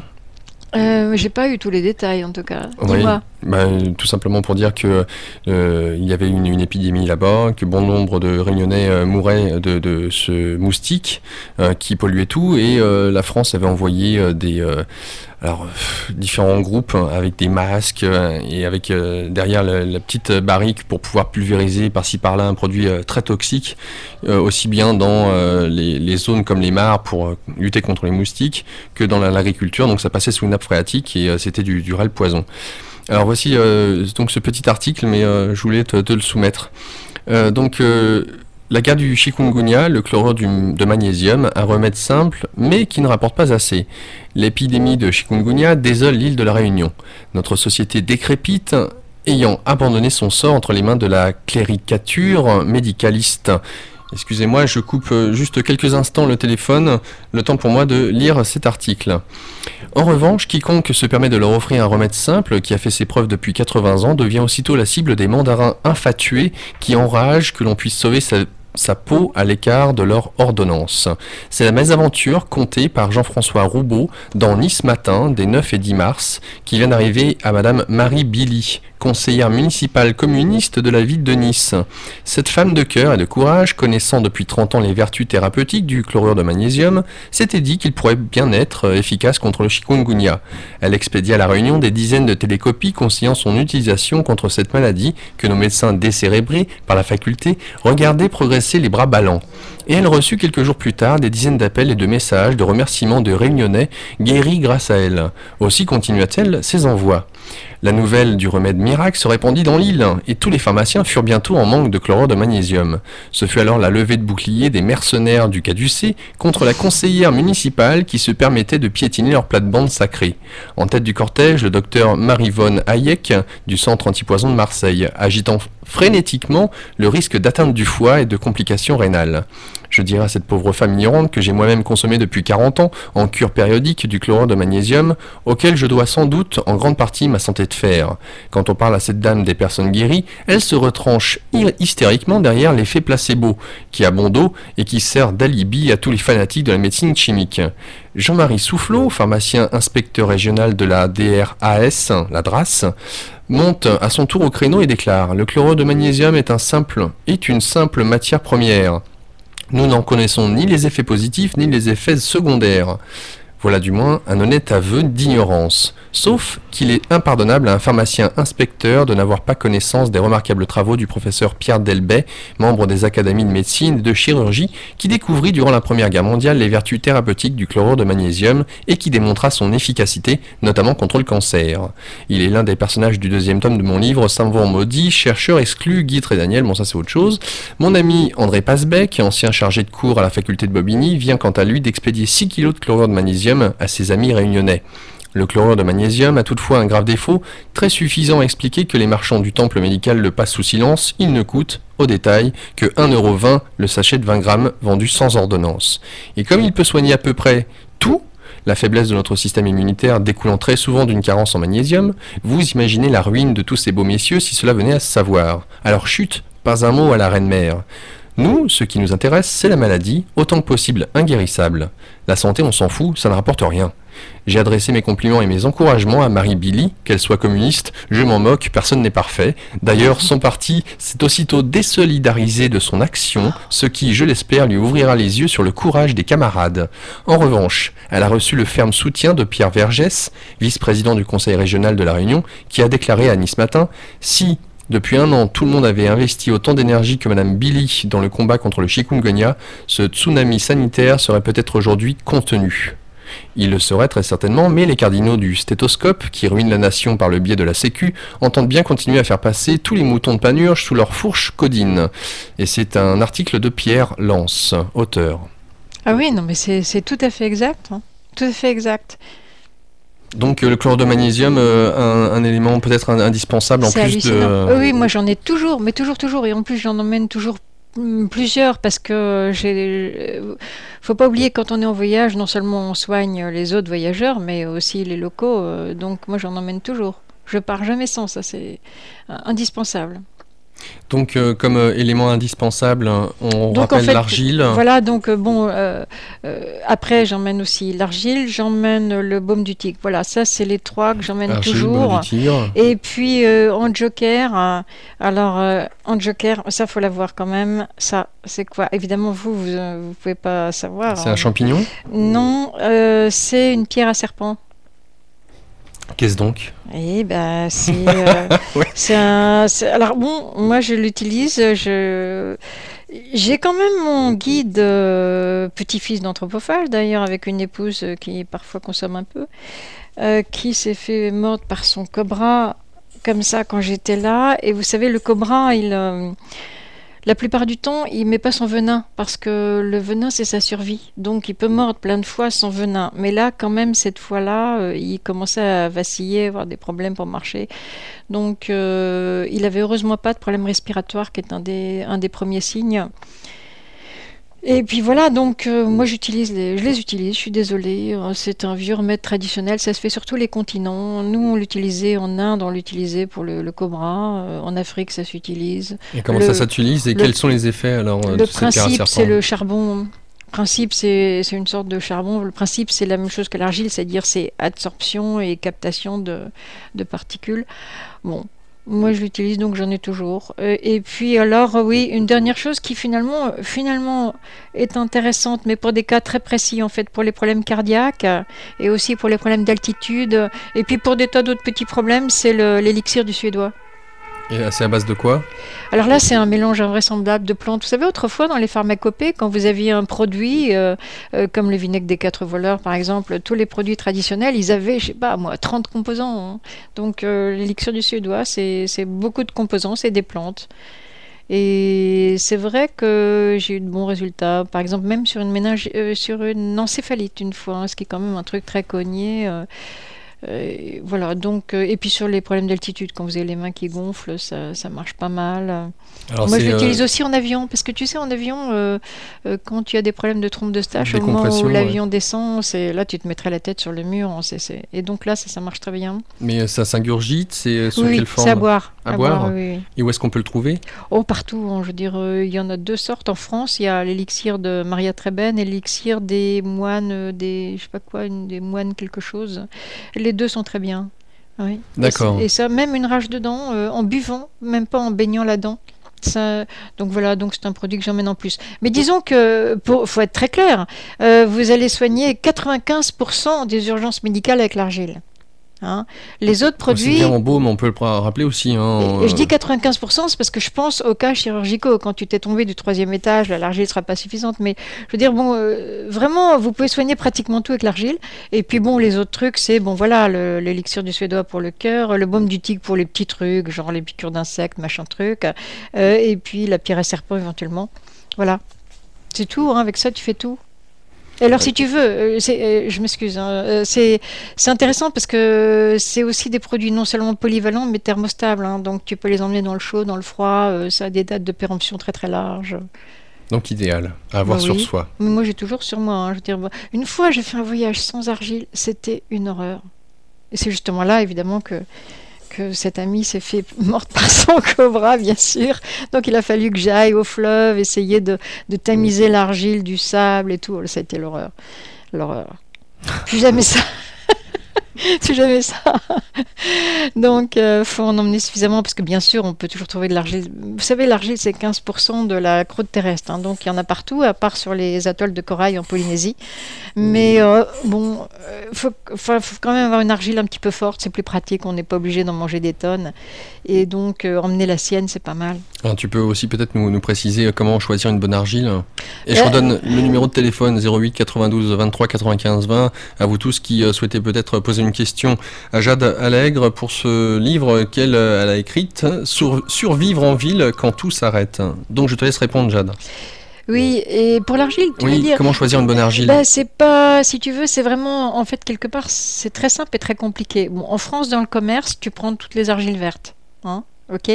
Alors, la couleur ne veut pas dire grand-chose, mais en général, ce qui est vendu en vert en France, c'est des smectites et des ilites, et c'est des argiles qui sont suffisamment puissantes. Voilà, tu retiens ça, c'est le plus simple, parce que quelquefois on peut même pas se fier aux étiquettes, parce qu'il y a des producteurs qui mettent smectite sur la boîte et en fait c'est de l'élite ou inversement. En plus, la qualité c'est pas toujours ça non plus, mais en gros tu retiens en France vert. Ce que vous achetez vert.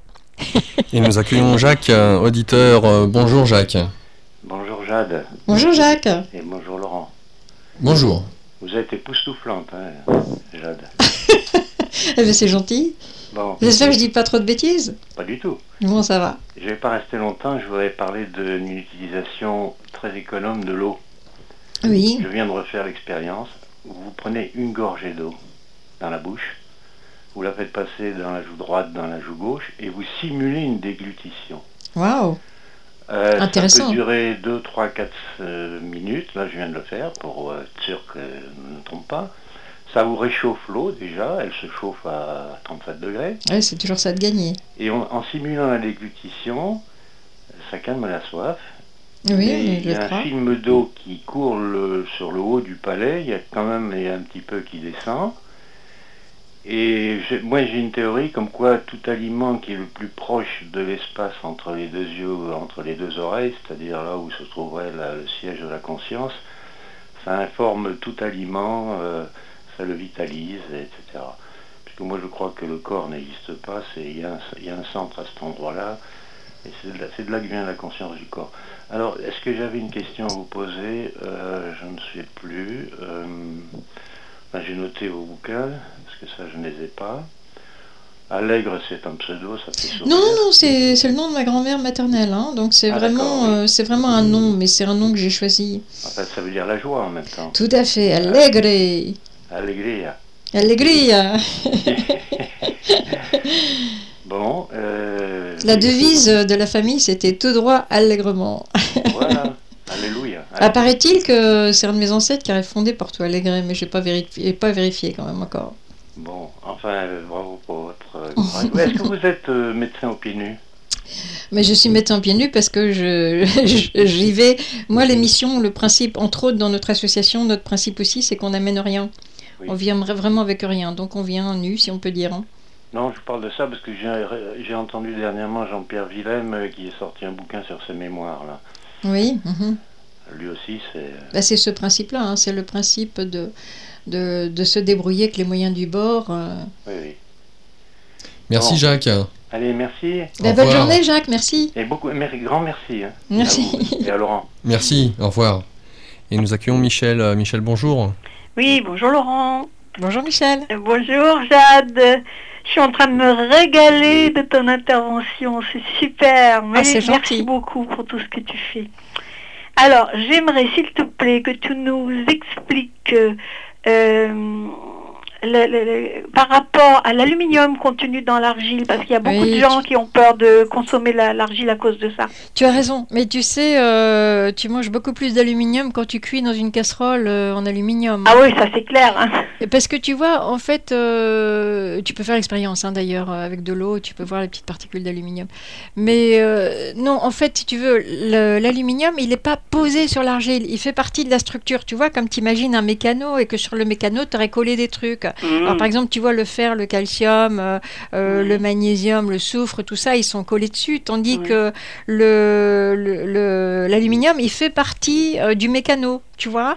Et donc, le seul moyen de l'enlever, c'est de mettre beaucoup d'acidité. C'est pour ça que les pluies acides, tu vois, elles libèrent de l'aluminium dans les eaux. Mais, or, si tu veux, même les chiens qui ont un pH, tu vois, une acidité d'estomac beaucoup plus importante que nous, enfin, selon en tout cas les laboratoires qui commercialisent de l'argile officiellement dans les pharmacies, il n'y aurait pas d'augmentation du taux d'aluminium dans leurs urines et dans leur sang non plus. D'accord. Ça a été contrôlé, mais bon, maintenant, est-ce qu'ils ont faussé les résultats? Je ne sais pas. Mais en tout cas, officiellement, c'est contrôlé. En tout cas, écoute, moi, tu sais bien que je consomme de l'argile depuis de très, très, très nombreuses années. Et j'en suis très, très bien. J'en suis de mieux en mieux, d'ailleurs. Je continue. Ah ben écoute, formidable. Voilà. Vas-y. J'ai toujours mon gros saladier prêt à être utilisé. Puis j'ai de l'argile à boire qui est déjà délayée dans un bocal en permanence. Et voilà, mais j'en consomme quand j'en ai besoin. Et c'est super, j'arrive à bout d'un tas de choses. La Sécu n'a pas souvent à me rembourser des frais médicaux. Donc tu as combien de stock chez toi, Michel, en kilos? Parce que j'imagine que c'est en kilos. Écoute, j'en achète au fur et à mesure. Moi, je vais chez Naturalia, j'en prends 1 kilo ou 3 kilos en vrac. Et puis, je sais pas, les sachets ils sont de 300 grammes, je crois, pour l'argile à boire. Ben, j'en ai toujours. C'est impossible de vivre sans argile pour moi. D'accord. On peut se blesser, on peut faire n'importe quoi. Il faut immédiatement de l'argile. Et puis là aussi, ça guérit à une allure folle, sans infection, sans rien, quoi. Merci de ton intervention, Michel. Voilà, de rien. Merci. Au revoir, bisous. Et nous accueillons Georges. Georges, bonjour. Oui, bonjour à tous et à chacun. Bonjour Georges. C'est Jade, c'est ça, je ne me trompe pas? Oui, bien. Oui, bonjour. Est-ce que l'argile verte a des propriétés supérieures à d'autres argiles ou c'est simplement parce qu'on la trouve le plus couramment ici en Écoute, c'est ni l'un ni l'autre. Aucune de ces deux réponses n'est bonne, je suis désolée pour toi.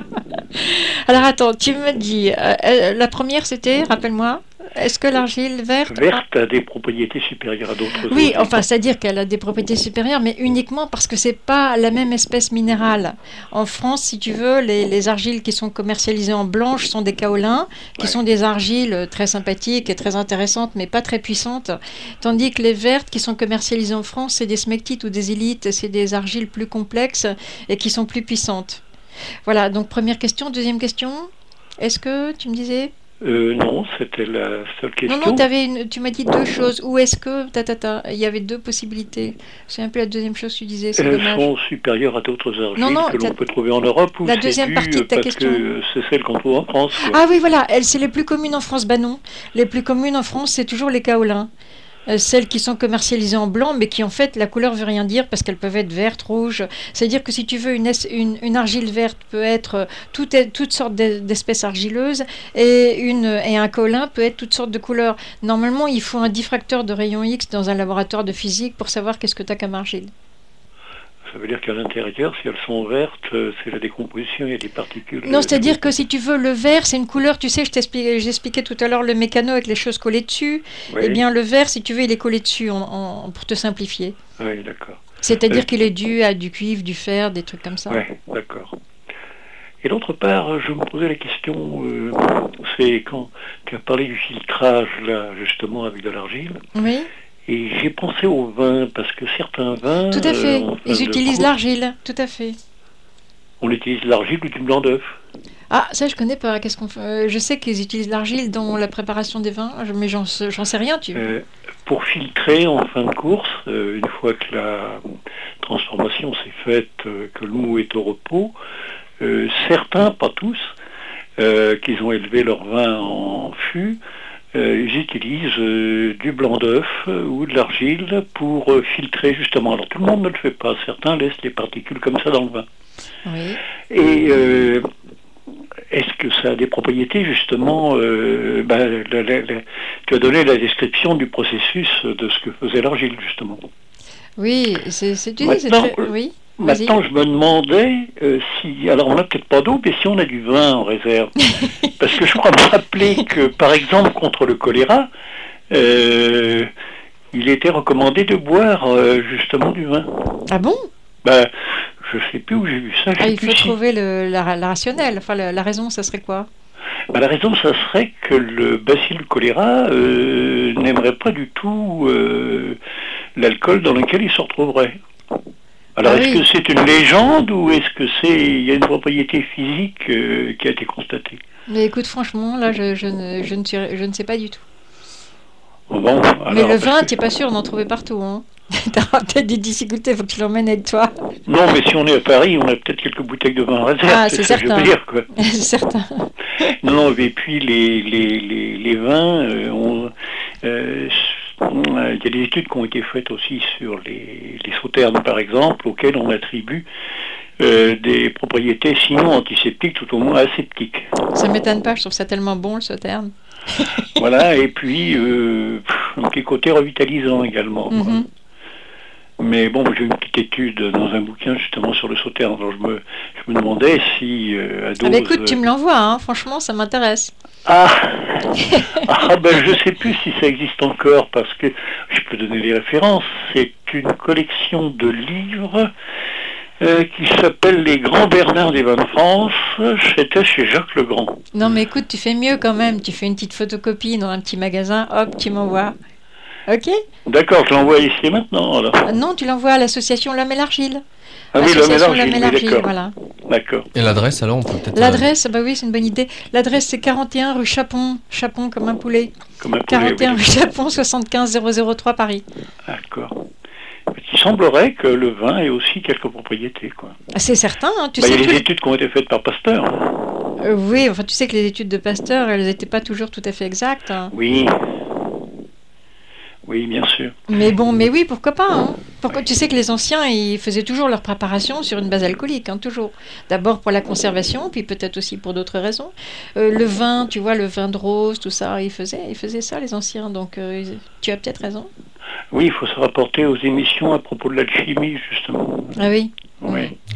Les différentes distillations. Merci à toi, Georges. Bon, merci à vous. Bonne Au journée. revoir. Et nous accueillons Nadia. Nadia, bonjour. Oui, bonjour. Bonjour Nadia. Bonjour. Et je remercie Laurent de l'avoir invité, ton invité. Parce que en vous écoutant, moi, je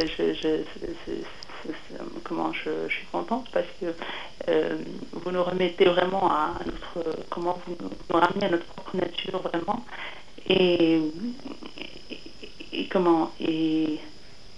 on prend conscience de, pardon. On vous écoute. Oui, et on prend conscience de la surconsommation dans laquelle on est. Mm-hmm. Et quand vous parliez tout à l'heure du jeûne, c'est extra que vous disiez, c'est vraiment ça. Et par contre, je préfère le végétarisme au rat. Alors on a des petits problèmes de communication, Nadia, avec la ligne téléphonique apparemment. Oula. Là on n'entend plus rien. Pourtant... Vous m'entendez? Oui, ça va mieux là. Ouais. Non, je disais, je préfère rester végétarienne que de manger des rats. Ça c'était au cas où. Hein. C'est gentil pour les rats. Et non, je vais acheter votre livre, mais moi, votre livre, pour moi, rentre dans la survie tout court. Hein. On rentre dans la survie quoi? Tout court. Tout court. Oui. Veut dire maintenant? Oui, maintenant. Oui, d'accord. Donc il tombe à pic, pourrait-on dire, ce livre? Non. Je disais, il tombe à pic dans ce cas-là, ce livre. Ah, c'est parfait, c'est très bien, Laurent, vraiment. Bon, bah merci beaucoup, Nadia. Merci à vous. Au revoir. Au revoir. Oui, merci. Et nous accueillons Marianne. Marianne, bonjour. Merci. Et nous accueillons Marianne. Marianne, bonjour. Marianne, éteignez votre radio. Je l'éteins. Merci beaucoup. C'est fait, c'est fait. On vous écoute. Bonjour à vous, merci encore. Alors, comment faire? Aujourd'hui, tout ce qu'on mange est toxique. Alors, si on continue de ne pas manger bio, et que à côté de ça, on mange, on arrive à boire de l'argile, des choses comme ça, est-ce que c'est suffisant? Non. Non, non. Non, parce que par exemple, comme je vous disais tout à l'heure, au niveau des poisons chimiques, si les poisons chimiques sont négatifs, ils seront moins bien attrapés par vos argiles. Oui. Donc déjà pour ça, Pour ça, il faut d'abord déjà commencer par consommer bio. bah, moi je dis rien, hein, je veux dire j'ai rien à vous conseiller, mais c'est vrai que si on me propose un produit qui a 100% de pesticides et un qui a 5%, je préfère celui qui a 5%.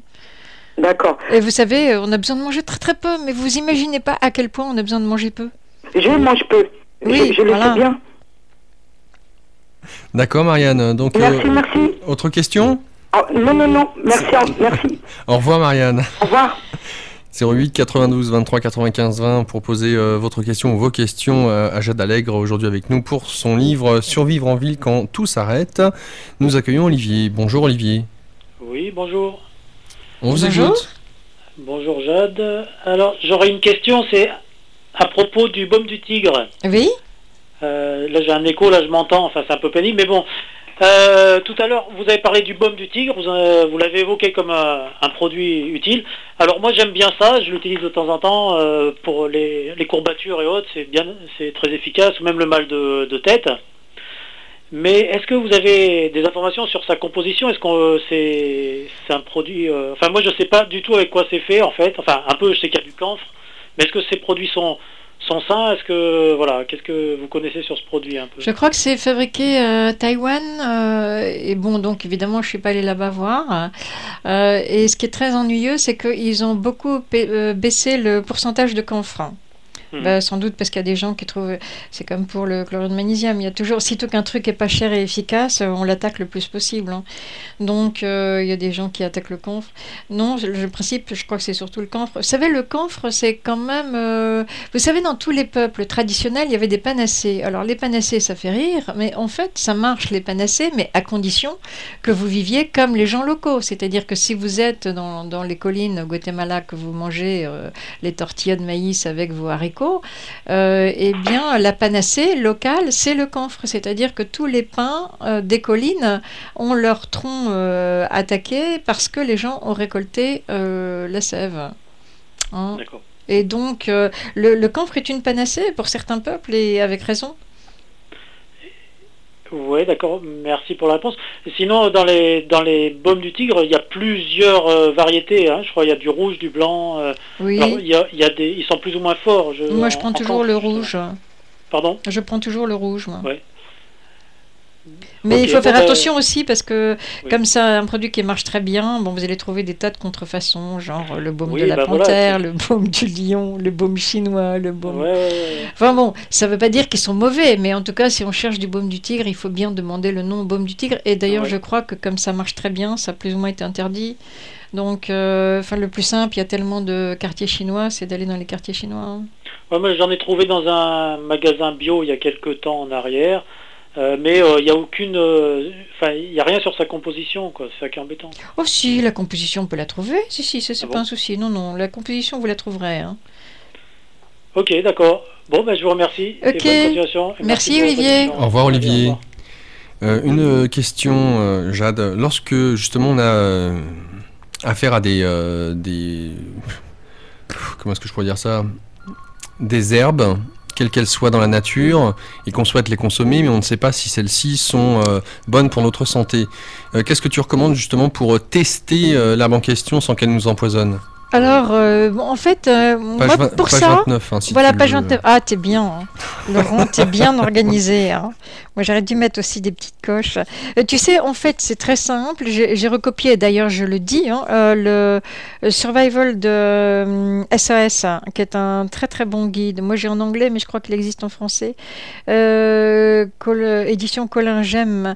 Donc, c'est un très très bon livre. Et puis, il est comme le mien, il n'est pas gros, parce qu'en situation de survie, on ne va pas se balader un gros pavé. Hein.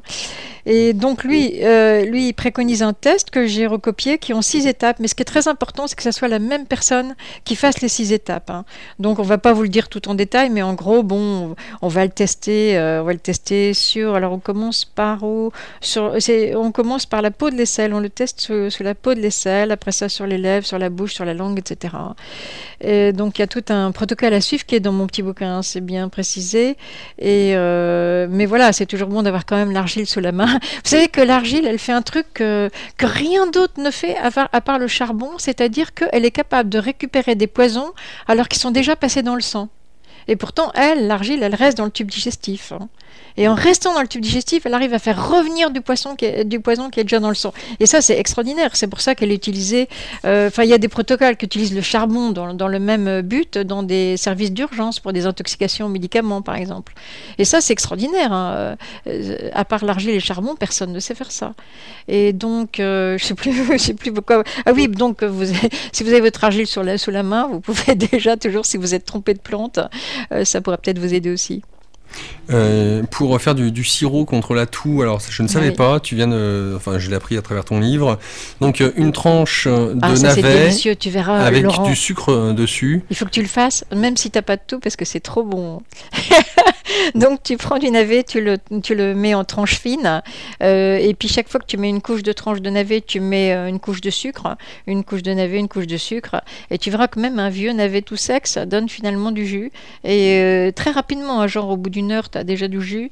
Et là, le mieux, vous savez, pour les plantes, il y a toujours un bon truc, c'est de vaut mieux en prendre peu et souvent. C'est-à-dire que quand vous allez prendre une dose journalière de plantes, vaut mieux la fractionner en 6 ou 7 fois, c'est plus efficace. Voilà, donc vous prenez un tout petit peu de jus, là, toutes les heures, toutes les 2 heures.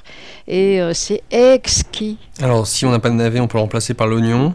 Alors oui, pour la toux, on peut remplacer par l'oignon. Et surtout, si on est malade du foie, il ne faut pas hésiter à faire ça avec du radis noir. D'accord. Oui. Bah il y a plein de petits trucs comme ça dans ton livre. Donc, on découvre aussi avec... on parle à un moment donné des glands pour la vitamine B12, si ma mémoire est bonne. Alors, les glands, il ne faut pas oublier que c'est plein d'acide tannique. Donc, il faut faire quelque chose. Vous ne pouvez pas les manger directement. Surtout, n'allez pas manger des glands directement. Donc, il y a des recettes traditionnelles, mais qui sont très, très longues. Ça dure des heures et des heures. Et moi, en fait, j'ai adapté une recette des Indiens. Et encore une fois, voilà, qui va venir nous aider? L'argile. Donc c'est coupé en petits morceaux. Donc en fait, si tu veux, avec un couteau, tu fends les écorces, tu mets à bouillir, puis donc ça va détacher les écorces, tu enlèves les écorces. Après ça, tu coupes tes glands en petits morceaux, donc les noisettes des glands, si tu veux, à l'intérieur, et puis tu mets une bonne quantité d'argile. Et l'argile va attraper l'acide tannique, ce qui fait qu'après, tes glands sont mangeables. Et en plus, ce que j'ai pas précisé dans le livre, c'est que du coup, ça conserve les glands, c'est-à-dire que tu peux faire sécher et tu peux garder ça 1 an, 2 ans, 3 ans, tu peux garder tes petits morceaux de glands tout petits que tu as cuits avec de l'argile. Donc c'est vrai que si tu veux faire, tu peux très bien faire cette préparation avec le gland et le garder comme élément de survie. C'est extrêmement riche, hein, ces glands pour la santé. Donc tu peux les préparer des années à l'avance et ça se conservera si tu fais cette technique de les faire cuire avec de l'argile en les mettant en petits morceaux. Oui, excuse-moi, avec un auditeur qui avait un téléphone qui ça coupait, c'était assuré, ça c'est le problème du téléphone portable. Oui. On va accueillir Patrick. Patrick, bonjour. Oui, bonjour vous deux. Bonjour Patrick. 2 petites choses. Certainement beaucoup de gens savent, ceux qui utilisent le chlorure de magnésium, qu'il y a aussi ce qu'on appelle le sel de Nigari. Oui. Qui est du chlorure de magnésium. Tu fais bien d'en parler. Qui est issu d'une manière naturelle de la mer et qui coûte en gros dans n'importe quel magasin de diététique ou bio 1,80 les 100 grammes. C'est-à-dire on a 5 fois plus pour 1,80 que pour 1,20 €. Et le gros avantage, indépendamment de ses qualités, et du prix, c'est qu'il est beaucoup moins mauvais au goût que ce qu'est le chlorure de magnésium qui est fabriqué. Mais est-ce qu'il est aussi concentré en chlorure de magnésium?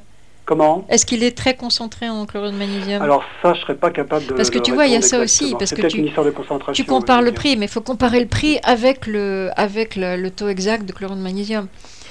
Mais bon, mais ce que tu dis que c'est beaucoup plus physiologique, tu as tout à fait raison. Oui, oui.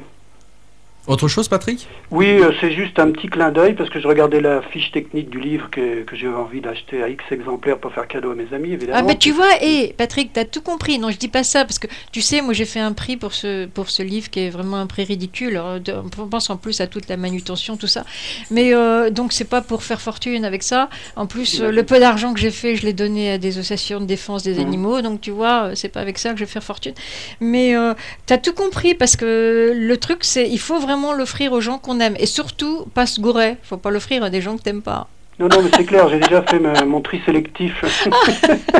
Tri sélectif, c'est un bon terme. Alors, il y a quand même un petit truc qui me fait sourire dans la fiche technique sur le livre, qui concerne quand même la survie et la nourriture. C'est du papier bouffant. Oui, c'est-à-dire que tu veux dire ça utilise plein de chlore et ça en met plein dans les rivières, c'est ça? Non, je sais, mais c'est un glissement du langage. C'est du papier qui mange, du papier bouffant. Bon. Ah donc en fait tu manges mon livre, c'est rien, j'ai tout compris. Je vais le dévorer, je pense, oui. Ah très, bravo Patrick. Je vous laisse, merci de la beaucoup, répartie, je vous embrasse. Au revoir. Au revoir.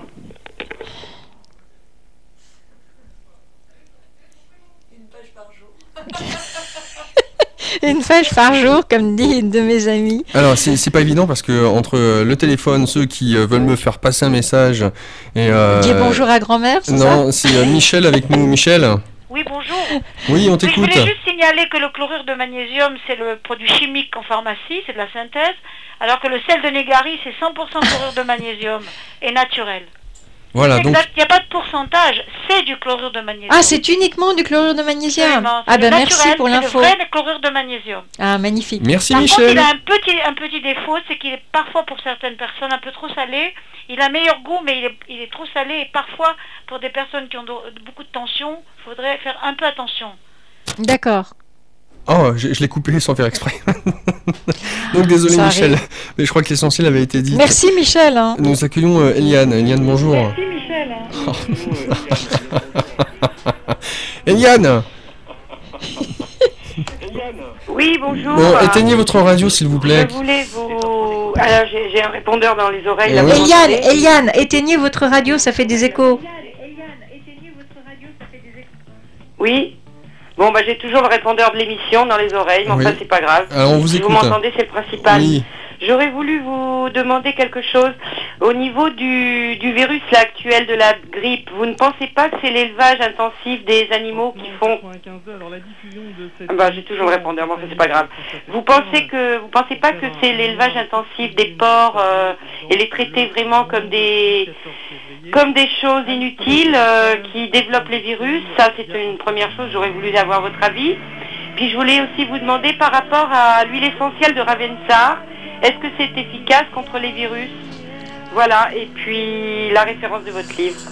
Voilà, merci. On redonnera, merci beaucoup. Et je raccroche. Merci Liane. Oui, alors bon, je pense que c'est un petit peu hors sujet de parler du chikungunya et puis surtout non pas du chikungunya, de la grippe porcine qui a été politiquement débaptisée récemment là, qui à mon avis est un beau bidouillage encore, mais bon, je pense que c'est un petit peu trop loin de partir là-dessus. La deuxième question c'était... Ah, attends, qu'est-ce qu'elle nous a dit? Oh, Eliane, je suis désolée. Je sais plus la deuxième question. Ah, on ne peut pas vous aider, on vous a plus en ligne malheureusement.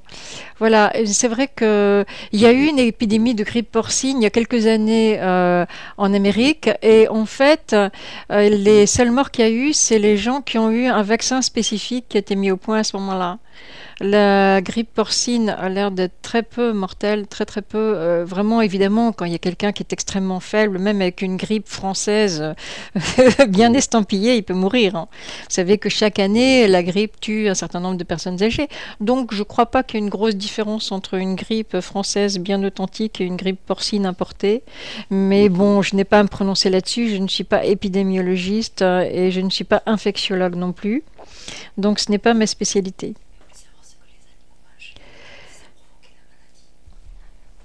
Voilà. Oui, d'accord. Et donc, elle voulait les références du livre que je redonne. Survivre en ville quand tout s'arrête, de Jade Allègre. Alors, vu que c'est auto-édité, si vous voulez vous le procurer, soit vous allez sur le site de l'association de Jade, L'Homme et l'Argile, vous tapez ça dans un moteur de recherche, vous tombez directement dessus, c'est dans les premiers noms qui sont indiqués par le moteur de recherche. Ou alors, vous le commandez à votre libraire, Survivre en ville quand tout s'arrête, de Jade Allègre, et il le commande pour pouvoir vous le procurer. Et nous accueillons Pierre. Pierre, bonjour. Oui, bonjour. Je veux savoir comment se fait-il que depuis une vingtaine d'années, il y a des tas de problèmes avec les aliments des animaux domestiques. Il y a eu la grippe aviaire, il y a eu la vache folle, maintenant la grippe porcine et ainsi de suite. À quoi c'est dû tout ça finalement? C'est quand même bizarre, depuis 20 ans, avant on n'avait pas ça avant. Comment ça se fait? Non, mais avant, il n'y avait pas des médias comme ça aussi, tu sais. Est-ce que c'est qu'il n'y avait pas de grippe ou est-ce que c'est que les médias ne les montaient pas en épingle, tu vois?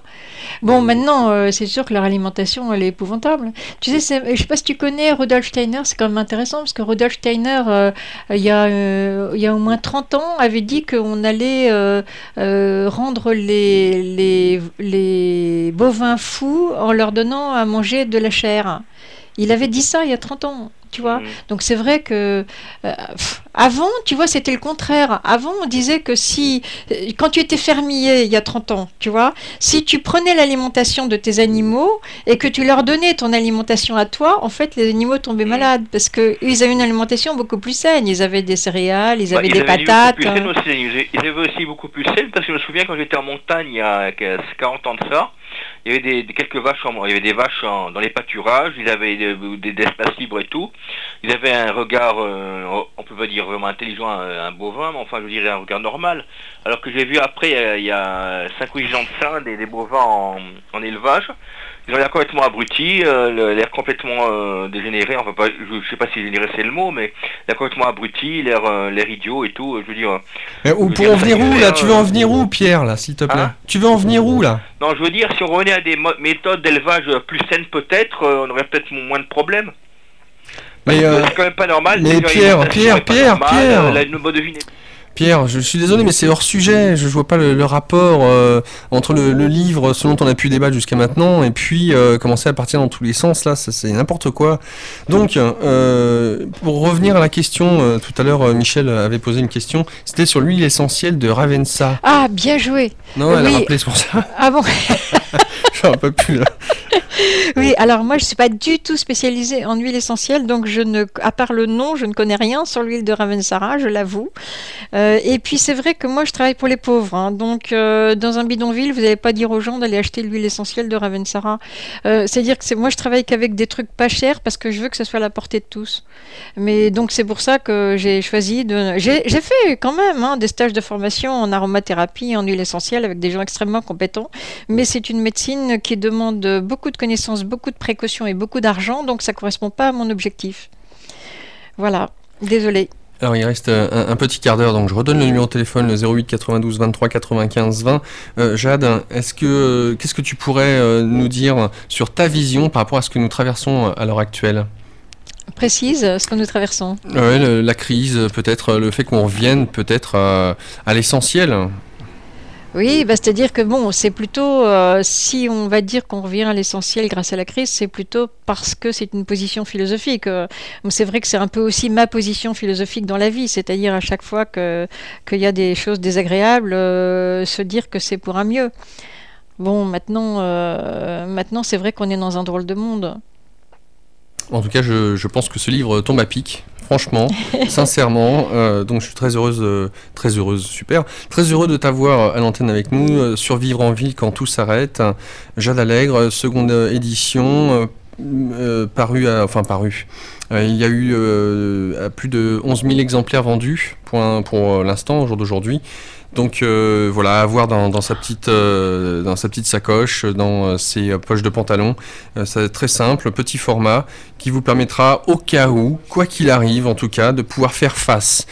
Aussi bien emmener en voyage que partir en vacances avec. Ça me paraît comme idéal. Donc tu préconises aussi de faire quand même des réserves.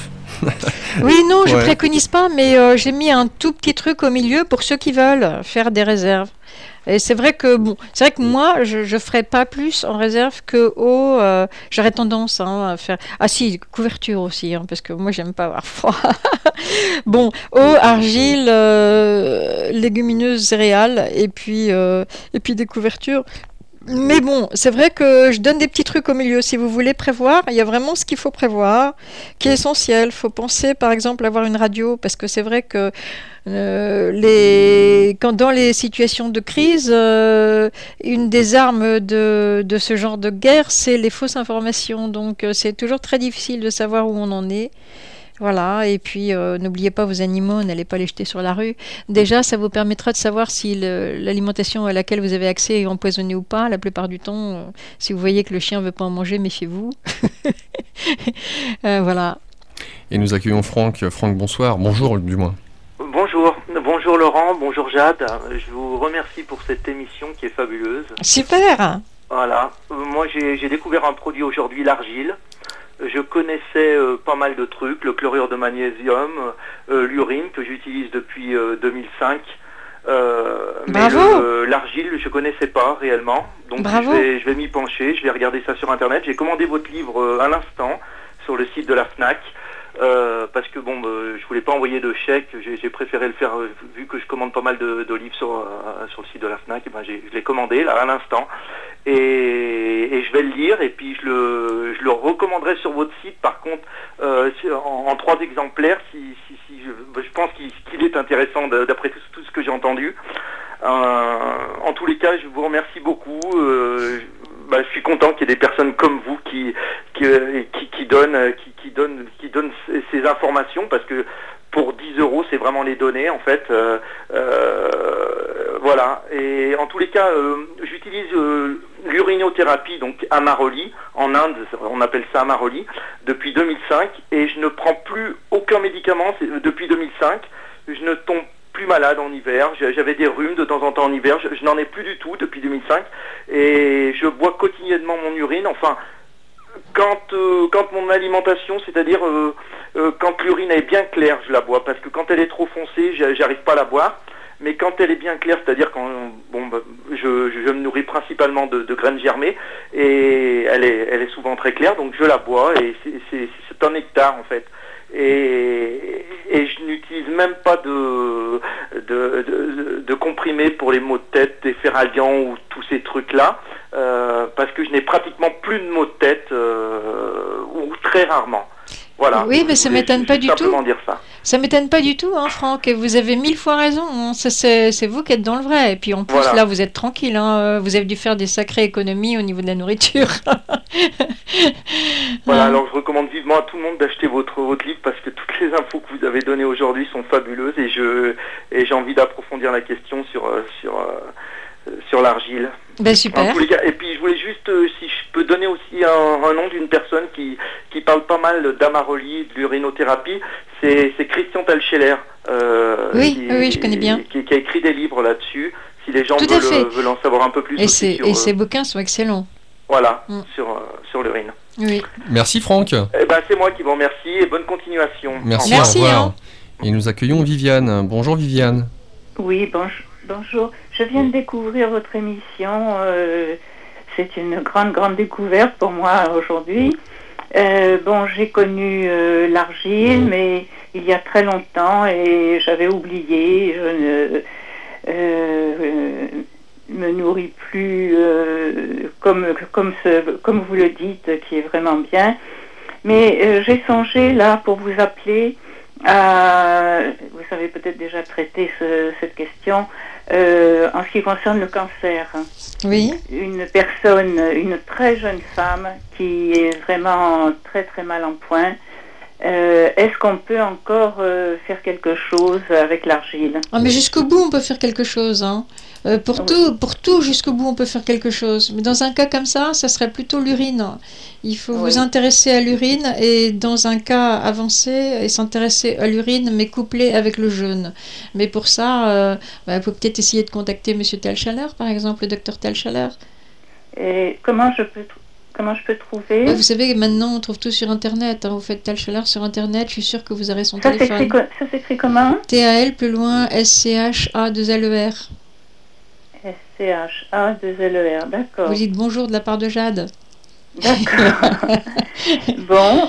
Je vais déjà commencer par acheter votre livre, et puis vraiment me pencher avec beaucoup d'intérêt et de plaisir sur tout ce que vous venez de nous dire. Oui, alors vous voyez, vous savez, en France, le cancer, c'est un monopole. Il y a beaucoup de choses qui sont un monopole en France. Le sida, c'est un monopole. Toute la pédiatrie, c'est carrément un monopole. Moi, j'avais rencontré comme ça un chercheur de l'INSERM quand j'ai commencé à travailler avec l'argile. Je lui ai dit, écoutez, voilà, sans lui dire le produit, je lui ai dit, écoutez, moi, j'ai trouvé un produit qui arrête toutes les diarrhées en 48 heures, même sur des terrains dénutris, chez des vieillards, etc. Et qui ne coûte rien et qui se trouve partout. Alors, il me répond textuellement, alors j'aime beaucoup, je le connaissais depuis 2 minutes, je venais de le rencontrer, il me répond textuellement « Si vous dites vrai, on a le Nobel ».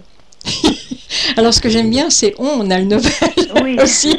Enfin, et donc, quelques mois plus tard, je lui envoie un télégramme du Mali où je travaillais. Je lui dis, ben voilà, 70 enfants, 2 mois à 7 ans, village sédentarisation de Touareg, toute diarrhée arrêtée.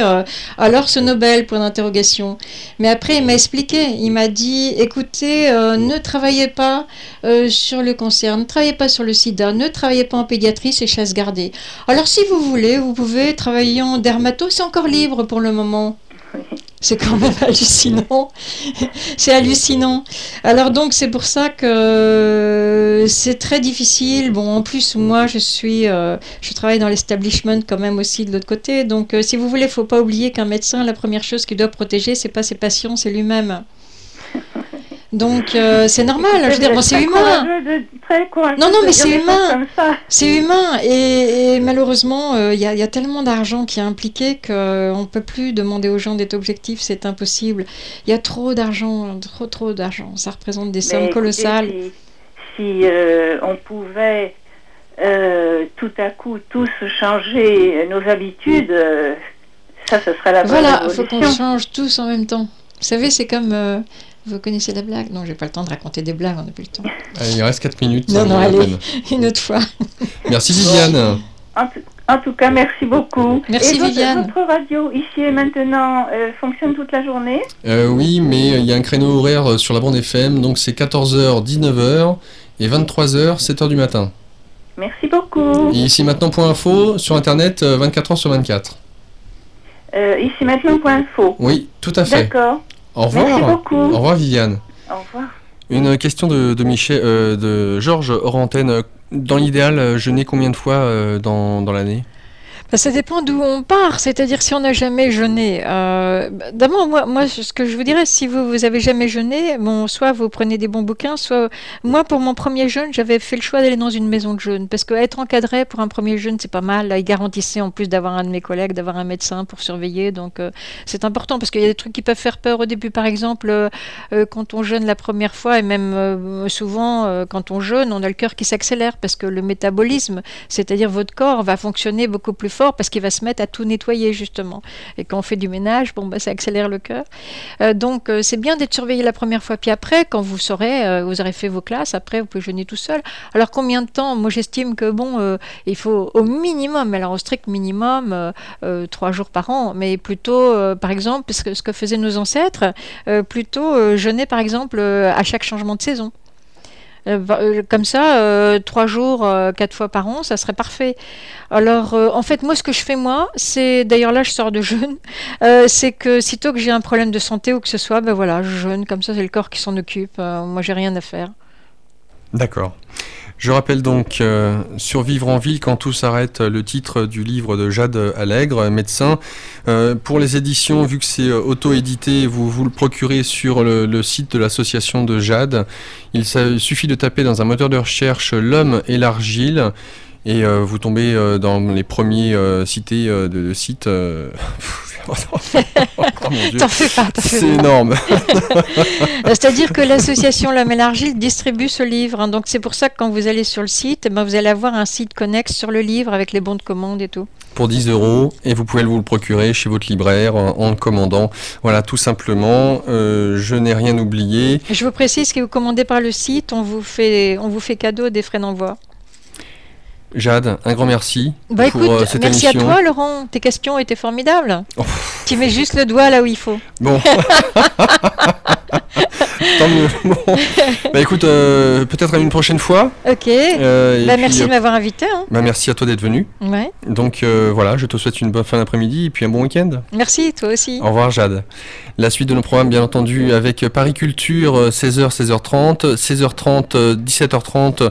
Cela sera l'heure de l'émission de Maître Bernard Méry, Vaudrois, et à 17h30 jusqu'à 19h, l'émission Santé, Spiritualité, avec aujourd'hui André Siméan.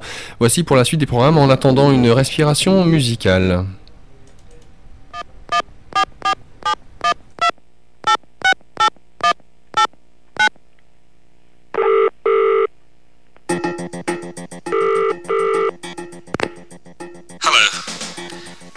Friday, though.